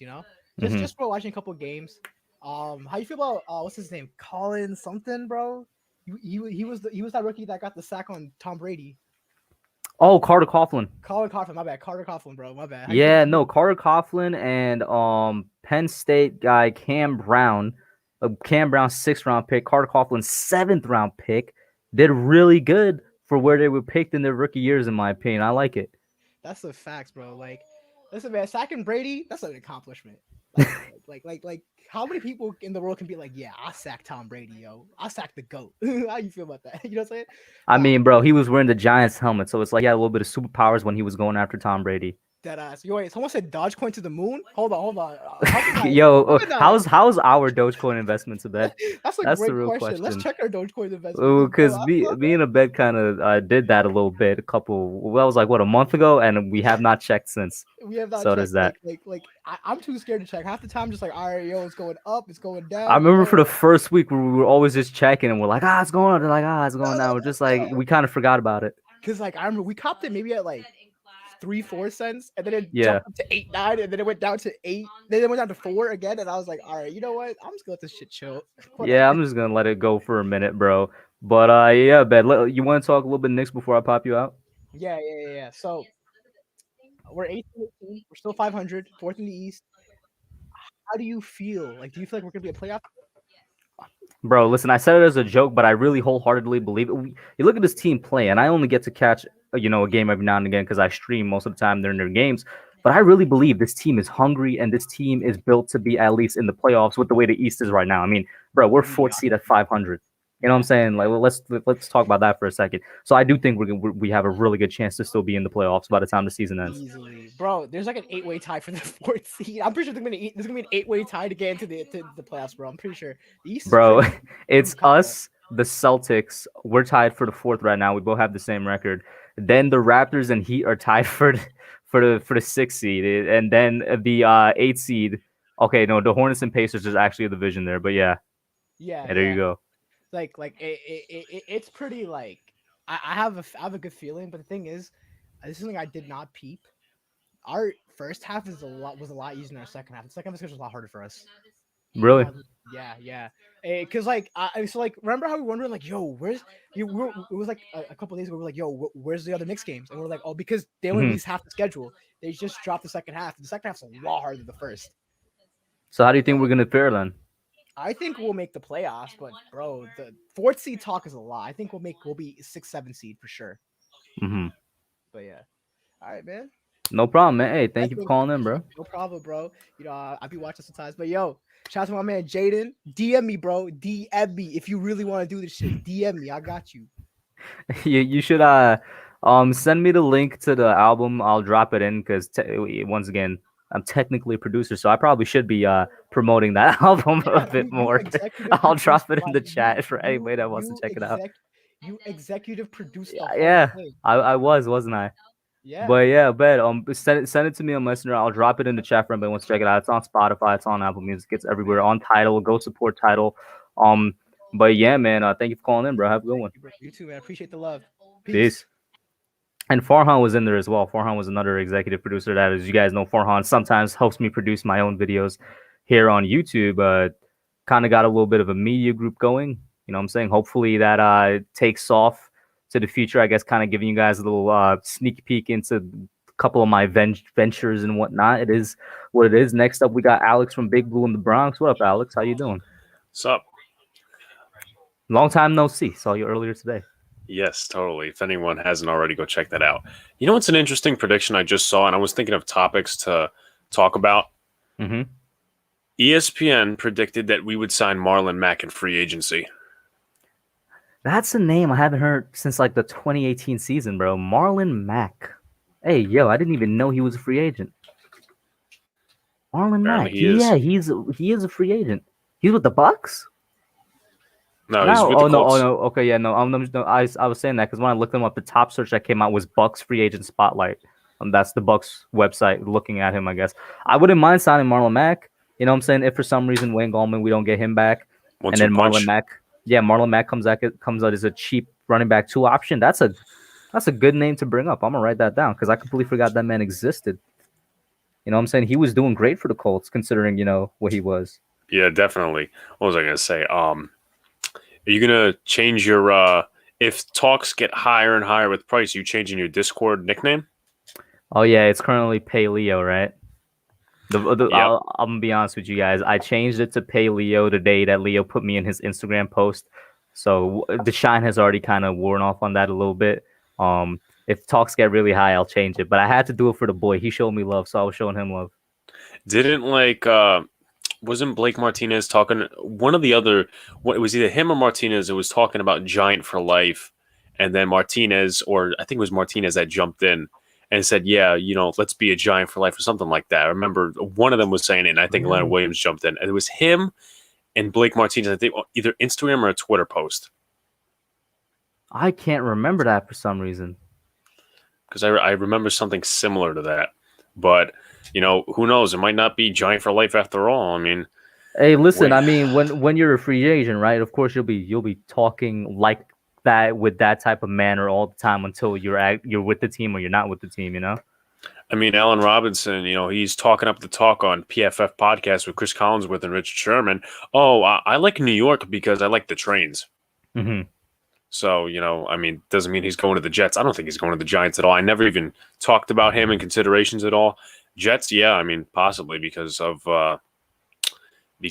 you know, they have a huge amount of cap space. They need a number 1 wide receiver, and they're going to need quarterback. And which, by the way, did you see the move the Jets made like a little bit later today? Henry Anderson, yeah. Yeah, so the cap number that they freed up is very similar to the cap number that the Dolphins freed up when they let go of Van Noy. So similar? It was like $8 million for the Jets, and then Van Noy was like 9.5 or something like that. Luca, how much did Henry Anderson's cap free up? I'd say about $8 million, I think. Okay, so similar. Yeah, okay. I thought it was like $2 million for some reason, but he's not like you're. In my opinion, he's like Trey Hendrickson for the Saints. I mean, he'll produce every once in a while. I mean, I don't know. I mean, my brother knows more about that. I kind of was surprised in your mock draft that you didn't pick Freiermuth in the second round, and that you picked a corner. Is Freiermuth's going to be there in the second round, bro? I mean, you never know. I mean, he could be, he may not be. Who knows? I wish. Yo, listen, bro. If he's there in the second, I'm 100% taking him. If we're talking real life scenario right now, I just really think somebody's gonna because he is worth the first round pick. I think one of those teams is gonna take him before we even get a chance in the second. Definitely. Just imagine. I mean, this is never gonna happen. Let's just say for some odd reason, the Buccaneers, they released Cameron Brate for some reason. I think cap space maybe, and they trade OJ Howard. Imagine him and Gronk Cameron Brate and they trade OJ Howard. And they re-sign Gronk. Isn't that basically what we had this year? Or am I? Well, Brate. Well, the tight ends were like how much was OJ Howard used this year? I think he got injured and was on IR. Yeah, so that's basically what we had this year, then, right? Yeah, I'm just saying Freiermuth with Gronk. I mean, everyone calls him. Okay, I didn't hear. Okay, I everyone was calling baby Gronk. Missed that part. Yeah, no, Freiermuth is 100% the only guy in the past couple of years that I actually view as baby Gronk. So if he somehow, some way goes to the Bucks at 42, that's gonna be deadly. Because Freiermuth is an offensive tackle that plays tight end, and he could still be a legitimate pass catcher. It's crazy to me. I heard Nate talking earlier about the Paulson Adebo pick, and here's my insight on it. And I kind of disagree with you there, unless you have something else different in mind when it comes to free agency.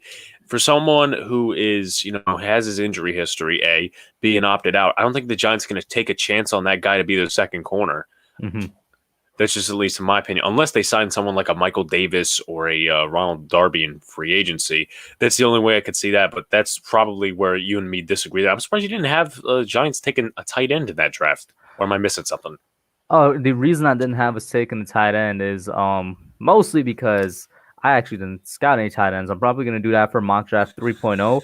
But if I'm being honest with you, and this goes back to me saying with the whole Evan Ingram thing, I don't really see us picking up a tight end, whether it's free agency, draft, even undrafted free agency. I don't see us really doing it. I think the smart thing to do is just sticking with Ingram because because he's not going to be that big of a cap hit, and just let him play out the 5th-year deal, the 5th-year option, and just figure it out afterwards. Because unless we're picking up a tight end, it's going to have to be somebody that's a blocking one, in my opinion. It's going to have to be somebody whose their main skill is blocking, because we don't have a legitimate blocking tight end right now. Even Levon Toyolo is trash at blocking. Yeah, I mean, even if you stick with the Ingram Smith, you're gonna have to bring in another tight end 3. That's why I said earlier when we were recording, Ross Dwelly's an option. I listed 2 other options: Trey Burton, Demetrius Harris. I mean, I haven't watched film on them. I don't know that they're blocking type, but just decent options at tight end 3 because I know we've been rotating that every single year. That's basically what I want to bring up. And also, I'm actually kind of drifting against drafting a tackle because I feel like if we cut Nate Solder, and if we don't cut Nate Solder or sign a backup tackle in free agency, if we don't do one of those things, I think that would be a total, I just don't see it because I know I'm rumbling here, but if we sign a backup tackle in free agency or keep Nate Solder to a pay cut, then you could bring the tackle in because I feel like you need that veteran leadership there. You can't just, and I understand, the Giants mentality of, the rotating tackles and everything, but, you're really going to draft a guy in the later rounds to compete with Matt Parrott and not sign, not keep I didn't Nate say Solder. He's competing with Matt Parrott. No. I'm not talking about the one you were talking. I'm just saying, in my opinion, if anyone's not saying, sign a free agent backup tackle and go out in the draft and select the 4th round guy. It just doesn't make a lot of sense to me without having that veteran presence there. It's kind of like, the Zeitler situation.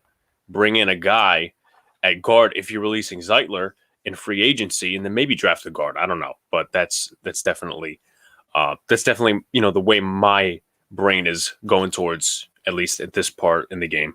My opinion could change though. I don't want to say shout out to everybody tuning in now. Just kind of got a little bit of a surge. Mock Draft 2.0 is out, guys. Go check that out. For I see Word in here, Jon Snow Targaryen in here. Fishing also came in not too long ago. To your thought on the offensive tackle thing. So yeah, my view on the tackle is that we need to keep Cam Fleming, as crazy as that sounds, because I'm looking at the tackle market and I don't see anybody that we could get as a depth guy or a swing guy. That's probably who do you see? Joe Haig from the Buccaneers. He was actually, if Dago Yelmo was still here, he would have had familiarity with him because he was with the Colts in 2018. The other one, not Cedric Abugi. I'm not a fan of his. The other one I had in my Kendall Lamb from the Cleveland Browns. He played, decent. And, when he was in for Jack Conklin or the other guys that were out, he played decent. How much are they going for? I don't think... I looked at Spot Track. I don't remember what they said, but I don't expect anything expensive from them. I can actually take a look and see. NFL free agents. So I'm gonna try and look at tackle right now. I'm on Spot Track as well. Trying to look at the tackles that they have listed out here as free agents. Irving Dallas. Matt Filer is one also because he can also play guard. That's another one I like from the Pittsburgh Steelers. Villanueva, he's going to be too much money. Ty Nsekhe, even though he's like, let's see, how old is he? 36. He still plays both sides. I mean, he plays fairly well for 36 years old. It's like Fitzpatrick at 38. Mm-hmm. Denzel Good, maybe. Just some, options. If it wasn't for his Super Bowl crash, I would have taken Mike Remmers again. Yeah. But unfortunately, I think that's what, they could have done that last year, and they didn't. They selected Cameron Fleming in free agency, so. Real quick, shout out to Word for rejoining the membership squad. Thank you for rejoining their Word. So, yeah, you know what? A good name that you did bring up was Joe Haig. If the Bucks do let him walk, I mean, don't be surprised if they just keep him again because he was such good depth for them. So that's somebody I got to look into for sure, Joe Haig. The reason I'm saying with Cam Fleming is that we know he fits the system, he fits the scheme, and I know that he'll probably re-sign on a cheap deal for us. And once again, he's that veteran guy you were looking for. He's probably not the best veteran you want on the team, but he still is a guy that's been around the league for a couple years now. With my thinking with the offensive tackle depth there was that at that point in the draft, at that pick, the tackles are just better than the guards when I was looking for offensive line depth in general. Your guards are basically gone by that point. That was the line of thinking I was going right there because there wasn't going to be any good guards worth taking with that thing. You're talking about in the draft, correct? Yeah. Yeah, at pick 203. And even, just throughout the draft, there's no, you have, in the first round, obviously, you have the offensive tackles. You have Alex Leatherwood later on. You have Jalen Mayfield. You have those set of guys. None of the guards really stick out to you unless you're talking later rounds. Like the one I'd probably select is Quinn Miners. I'm pretty sure he either broke his finger or that was another guy out of Wisconsin, Whitewater. He did well this Senior Bowl. I think it was before he got injured. So that's definitely a guy I would take a chance on. See you, Joseph. Thank you for tuning in. What was I going to say? There was a comment that I kind of wanted to point out. Mr. Fishing says we should have kept DJ Fluker a couple of years back. Yeah, I definitely agree with that. Yo, sometimes I forget that DJ Fluker was on our team. I'm friends with him on PlayStation. You are? How? Was that from back in the day? This was from 2017, and this is his official account, and he's like, DJ the Warrior or something like that. Add me, and I added him on PlayStation. He added me back. We actually never played anything together, but I texted him just make sure it was the real him, and yeah, that's him. Mm-hmm. That's pretty cool. Have you ever played with him again? I have not. I have to see when he's online. Obviously, it's the off season, so. But yeah, you should try. Yeah, I forgot we had him for 1 year. He played a couple of games and then. Mm-hmm. How'd he do with us? I think he did decent. I mean, the whole offensive line was a turnstile with how many injuries we had, but he was better than, I don't know, some of the other guys over there. He was the right guard before John Halapio actually took the right guard spot from him. Well, he didn't take it from him, but he got injured. So, and then Halapio started the last couple of games, and that ultimately led to him starting at center the next season because they were impressed. And, we ultimately replaced Fluker with Omame, and that was a big mistake. Yeah, I mean, he was just there for one season, was gone afterwards. I remember when I was a little bit excited about Patrick Omame just because the Jacksonville run game, and then bam. That's what I thought as well. Same thing with Nate Solder. The funny story, well, it's not. I mean, it's kind of funny. So Patrick Omame had an Instagram for a little while, and he actually followed my Giants fan page, but this was way before I made a podcast. Whoa. And so I'm you had stuff going, bro, before you made the channel, bro. Yes, I did. That's pretty cool. A little bit. And I'm like, is this the real you? He goes, yeah, why wouldn't it be the real me? So he ended up getting a check mark. A couple of days later, his account's gone. He deactivated it. Mm-hmm. And I'm like, oh, you got to be kidding me. But I did get a couple of, when I was doing my fan page stuff, because the reason why I jumped from a fan page into a podcast is I wanted to get it out more. I wanted to learn more in the Giants community and, associate with other content creators of this type. Mm-hmm. And I got some other likes from Michael Thomas was one of them. The Michael Thomas or the Giants Michael Thomas? Giants Michael Thomas. Okay. Who was another guy I think we should have kept, but now our safety room is pretty deep, so. Yeah, I mean, if we don't keep Nate Ebner, I wouldn't have a problem with that. The other one, what's his name? Cody Latimer. That's one. I personally liked him as a Giant, obviously, before the allegations against him that he had was child abuse or something. That was one of my favorite Giants. That wasn't the allegations wasn't child abuse. It was that he beat up the Hey, why is your cat attacking you? I saw it baring its teeth. Hey, but show us He the wants cat, though. attention. Show us the boy or girl cat. It's a he. It's a he. So show us a Garfield-looking cat right here. Yes. In He's color 15 and size. pounds. Yeah, that's a Garfield-sized cat. What's his name? His name is Jasper. Jasper. Yeah. Well, so why was he biting you? He wasn't biting me. He was clawing the back of my shirt because he wants attention. Have you given him any attention today? For those of you that don't know, when me and Big Blue in the Bronx recorded the episode earlier today, man kicked Jasper out the room. It wasn't Jasper. It was actually his younger brother. I mean, not necessarily his younger brother, but yeah, I have 3 cats, so they're all pains in the ass. But yeah, what was I even going to say before that? Do you remember what my train of thought was? We were talking about Fluker, I remember. We were going to Latimer. Cody Latimer. Yeah. So the thing was, it wasn't child abuse allegations. It was that he went and he beat up, in my opinion, rightfully so, the guy that molested his child. He went there and basically got, and took care of that business. Oh. So that's why I'm like, I still got mad respect for Cody Latimer. That I have respect for. Mm-hmm. That I have respect for. Yeah. But yeah, other than the draft, though, what else are you trying to talk about? Let's see. I went over the draft. Obviously, I went over the no tight ends. I think that's actually pretty much it. I mean. Oh, well, in that case, Alex, guys, go over to check out Big Blue in the Bronx. I saw somebody ask if he's actually from the Bronx. The name is for the Yankees, if I remember correctly, more so than anything. Yeah. But yeah. Alex, thank you for calling in, man. Thank you for having me on. No problem. Bye, Jasper.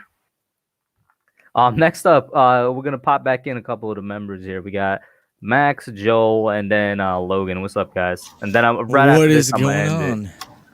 Yeah, what's good? So what's up? I'm assuming you guys had more stuff to say. What up? I mean, I have no idea how I'm going to follow up on Jaden, Abed, and Jasper, man. Like, what a show tonight. Bro, I look like I'm taking a mugshot right now. It's that midlife crisis again. It's coming around back to bite you. Yeah, that's a pretty cool poster. But yeah, I'm sorry, you can't beat Jasper. I think that's out of the park, and the champ is undefeated as of right now. That is true. I definitely don't have any bars to match the champ. Well, I wasn't liking Jaden at first, but he was actually pretty good. Yeah. I've seen a little bit. You guys want to talk about Van Noy a little bit? I see a lot of people jumping into the chat new. They've been asking that question. And if you want my 2 cents, I'm kind of glad your draft finally came out because I'd rather have Chaz Surratt than Van Noy. Agreed. 1, he's cheaper. 2, he's younger. If you guys get Van Noy, Chaz Surratt is not going to be an available. He's not going to be a realistic option at that point. Plus, we either have to re-sign Dalvin or Leo, and we won't have enough money to get Van Noy anyway. So. Yeah, shout out to Justin Human for $2 super chat. Thank you, Justin. Love the Penguin picture. Logan, don't hate, appreciate. What does that even mean? He says WYR take. Would you rather take Liam Eichenberg or Wyatt Davis at 42? Yo, there's a good one because it just comes down to what do you want more, tackle or guard? I have faith in Pert starting, so I'd rather go Davis. What about you there, Joel? Again, I don't know about Hernandez, and I don't trust Lemieux, but I would rather have the competition at right tackle being the bigger need. Even though you just admitted that you're not sure what our guards? Right. You know what? It's the lesser of two evils. I mean, we definitely need a backup. If not, so Joel, I'll ask you this because you said you were a lot comfortable now with Pert developing because of Flaherty and Sale. So that doesn't affect your decision at all, though? Would taking, say, Wyatt? Listen, I'm going to start Hernandez over Lemieux, but if I take, take the tackle, chances are a tackle can move to a guard position easier than a guard can move to a tackle position. So, I mean, we just got a coach that's really good at cross-training guys for different positions on the line. Guys have been rotating a lot. I mean, the only other position you would, if you're going to do that, would be center. Nobody wants to move Nick Gates to right tackle. Mm-hmm. So I don't. mean, Yeah. you see, so what are you going to do? I mean, you've got depth at guard right now because of Hernandez and Lemieux. We don't know how they're going to play, but we have nothing at tackle. So if we were to draft the tackle at 42, then okay, I would be confident with a line moving forward, especially if an injury came about. Mm-hmm. That's a good point about the cross training, and it would be easier for a tackle to move to guard rather than the other way around. What about you, Max? Yeah, I think this is going to be, for me, predicated on all what we do in free agency, what you and Big Blue were just talking about. If we can bring someone back like Cam Fleming or a swing tackle in free agency, then maybe I do look at Wyatt Davis. If not, then I agree with Joel. Welcome back on, Alex. Yes, my guy, Big Blue. How we doing? But yeah, if we can't bring another swing tackle in here in free agency, then I would take Eichenberg over Davis at 42 if that's the move. And what about you, Alex? First, I would like to bring something up, and I don't mean to, go off the conversation here, but someone brought up the cat again. He actually used to be a wildcat, so well, not a wildcat, but he used to be a stray.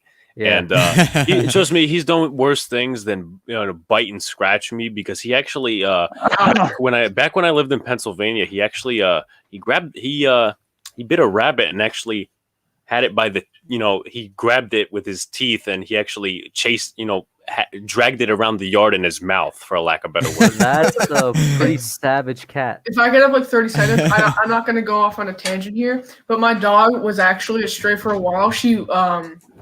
We got her when we lived in Louisiana, but when we lived in New Jersey, actually, she killed a rabbit, broke its leg, and then 3 hours later, she was crying for like 5 hours later because she was sad.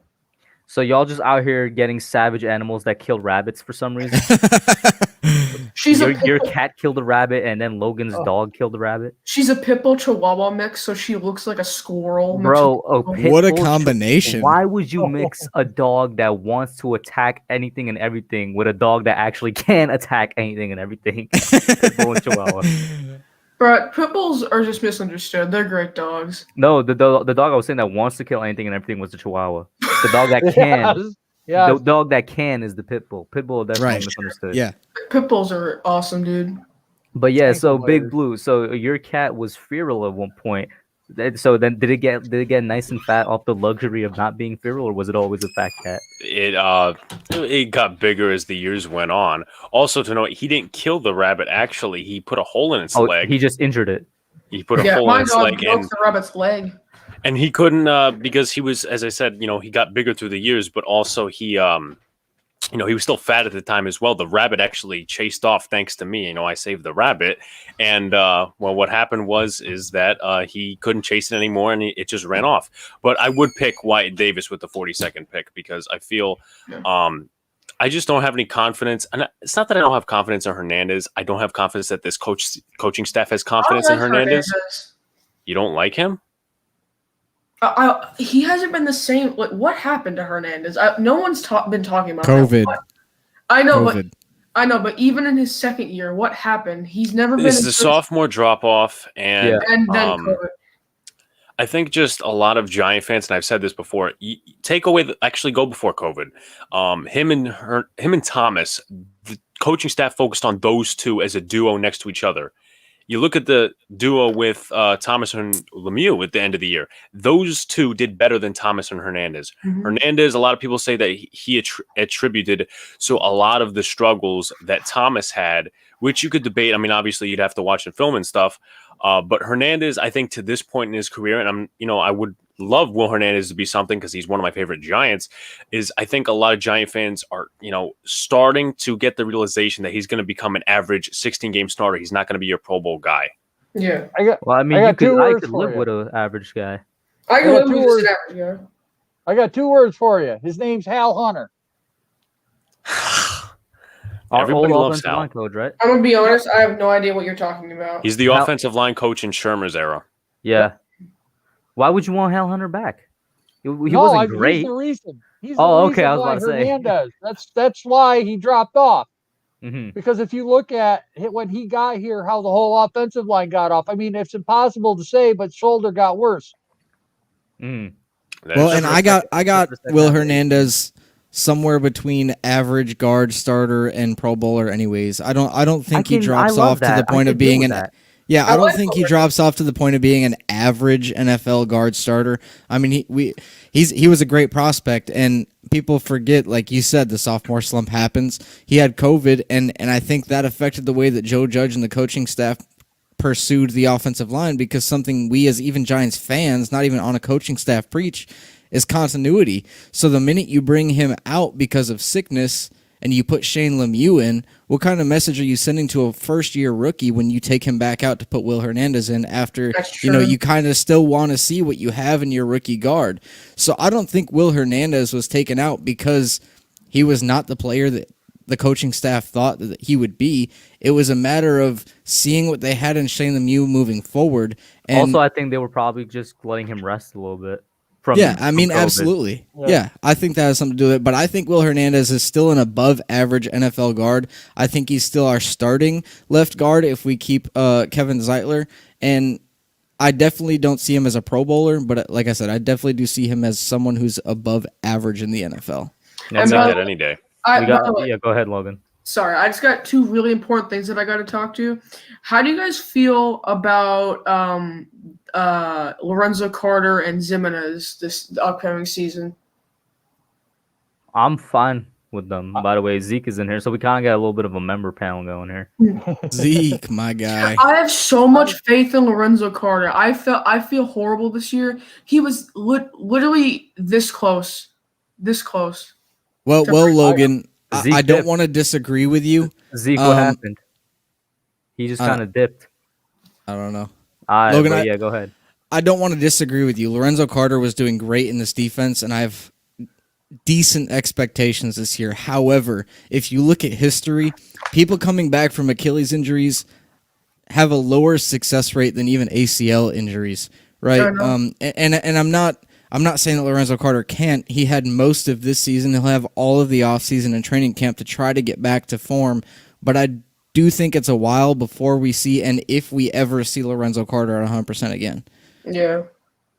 And second question, how do you guys feel? Do you think Barkley is going to start the season, or do you think he's going to have limited snaps? Barkley has to start. Well, he's going to start the season, bro. He's going to come back just fine. I know he's going to start, but I'm saying, do you think he's going to have less snaps than usual, considering? Possibly. I don't know. I mean, I feel like it wouldn't necessarily be less snaps because it's not exactly like he was a 20 carry back a game anyway, even under he's not a pounded guy. I'm saying they never used him like that, so I don't think it's going to be less snaps. I think it's just going to be more snaps for the backup. That makes sense. He's not a pound it 20-something times a game. You give it to him 15 times a game and it'll break off. You guys got to remember, too, when you're injured, you go from your body being at one set point to an injury, and now it's a second set point. And sometimes you never come back the same. So it's not all about the player coming back physically. More of it is mental than physical, because you did something to hurt your body that you've done 1,000 times. You've pushed off on that foot and you push it, but finally it went. Mm-hmm. So getting your mindset back into that, well, it's not going to happen again. That takes time, that takes reps, and that takes game time playing, not practice time. You're going to go up and get thumped. You're going to be like, okay, I'm set. But it's hard until you get in that game and you get thumped. The champ's in here. The champ's in here. Look at that. Also, I really recommend, if you guys like getting to know the players on the Giants and everything, go watch the podcast Hot Boxing with Mike Tyson and Saquon Barkley. Mike Tyson and Saquon? Yeah. I remember hearing about the interview. I heard a clip of that, and Mike Tyson was saying some crazy things in the clip that I heard. Real quick, let me it was hilarious and also informative at the same time. Jon Snow says, I'd like to see Hernandez and Lemieux both grow and improve. I don't know if they will, though. I think Hernandez definitely will. Lemieux, it's still too early to tell because he just got off his rookie year. And then he says he definitely thought Lemieux was overrated as a prospect because of Sewell, but he turned out serviceable as a fifth. I mean, when you consider where we got him, definitely worth it. And Robert Hall saying Trey Sermon, please, as a backup running back here. Would you guys considering taking Kenneth Gainwell or Elijah Mitchell in the 6th round? Elijah Mitchell, bro. I've been on that train for a while. I definitely would. Well, there's some experts that are saying that Colts running back who tore his ACL last year, the Giants might be looking at him. So I know you guys are shaking your head, but it would be a cheap deal.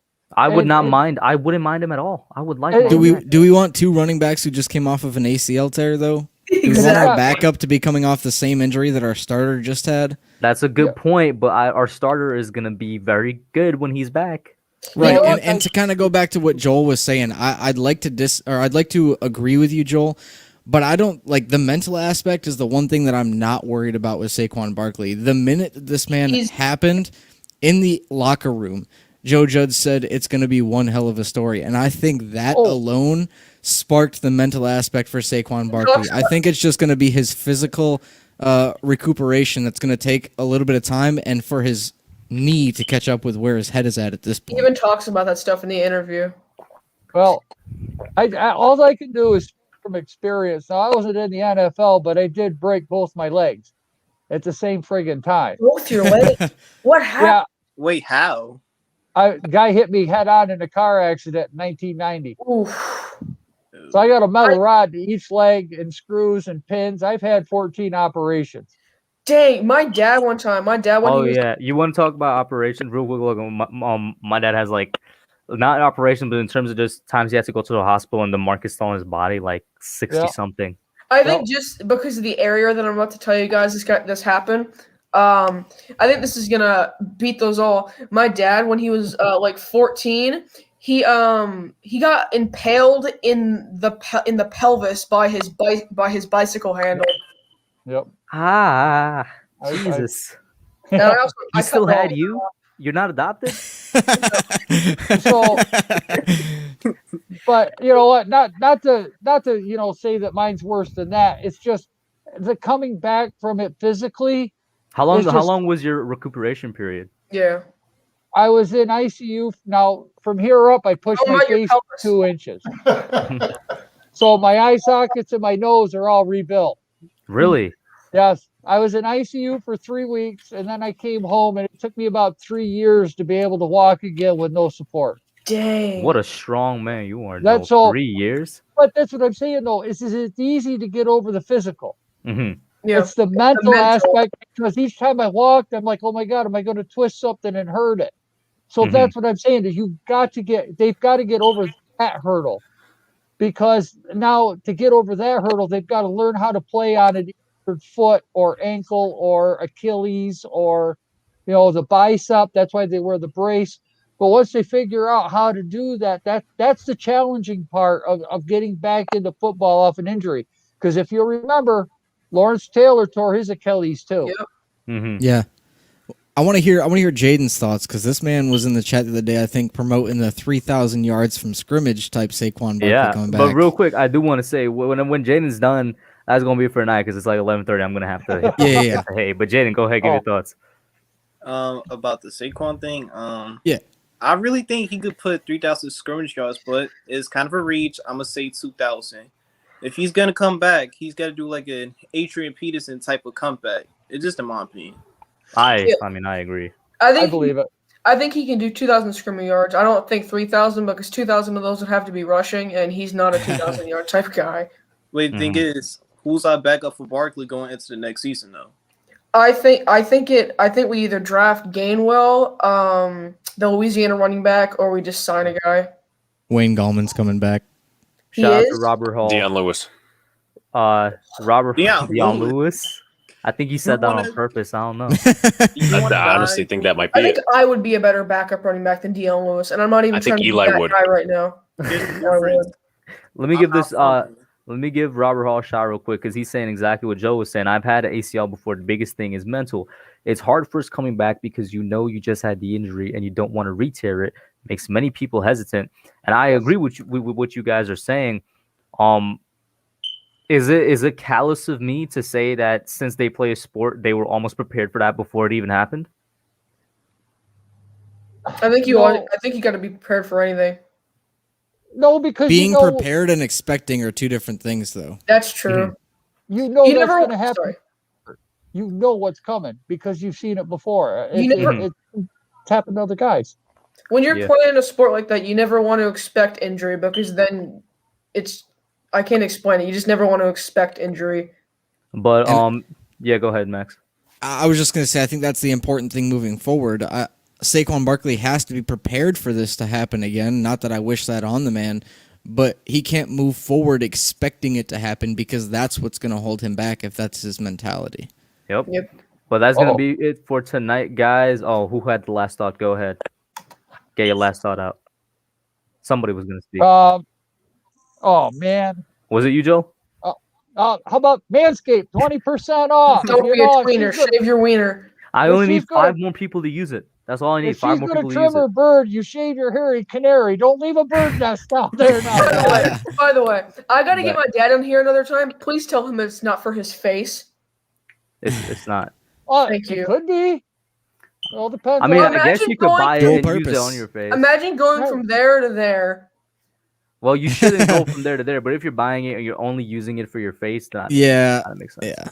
But Hub, before we head out, I do want to say, if you're in this channel and you like the Hub, make sure to check out the episode tomorrow where this man talks about some things in his life that he's faced, gives some cool stories, some insight onto the things that you don't know about Hub, maybe some secret talents, and we'll do some rapid fire questions as well. So that'll be on my channel at 6 p.m.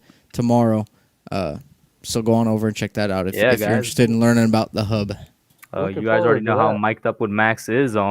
Hopefully you guys get a good hoot out of it. But that's it for tonight, guys, and we're out. And also, before you end the stream, I don't know if you did it or not.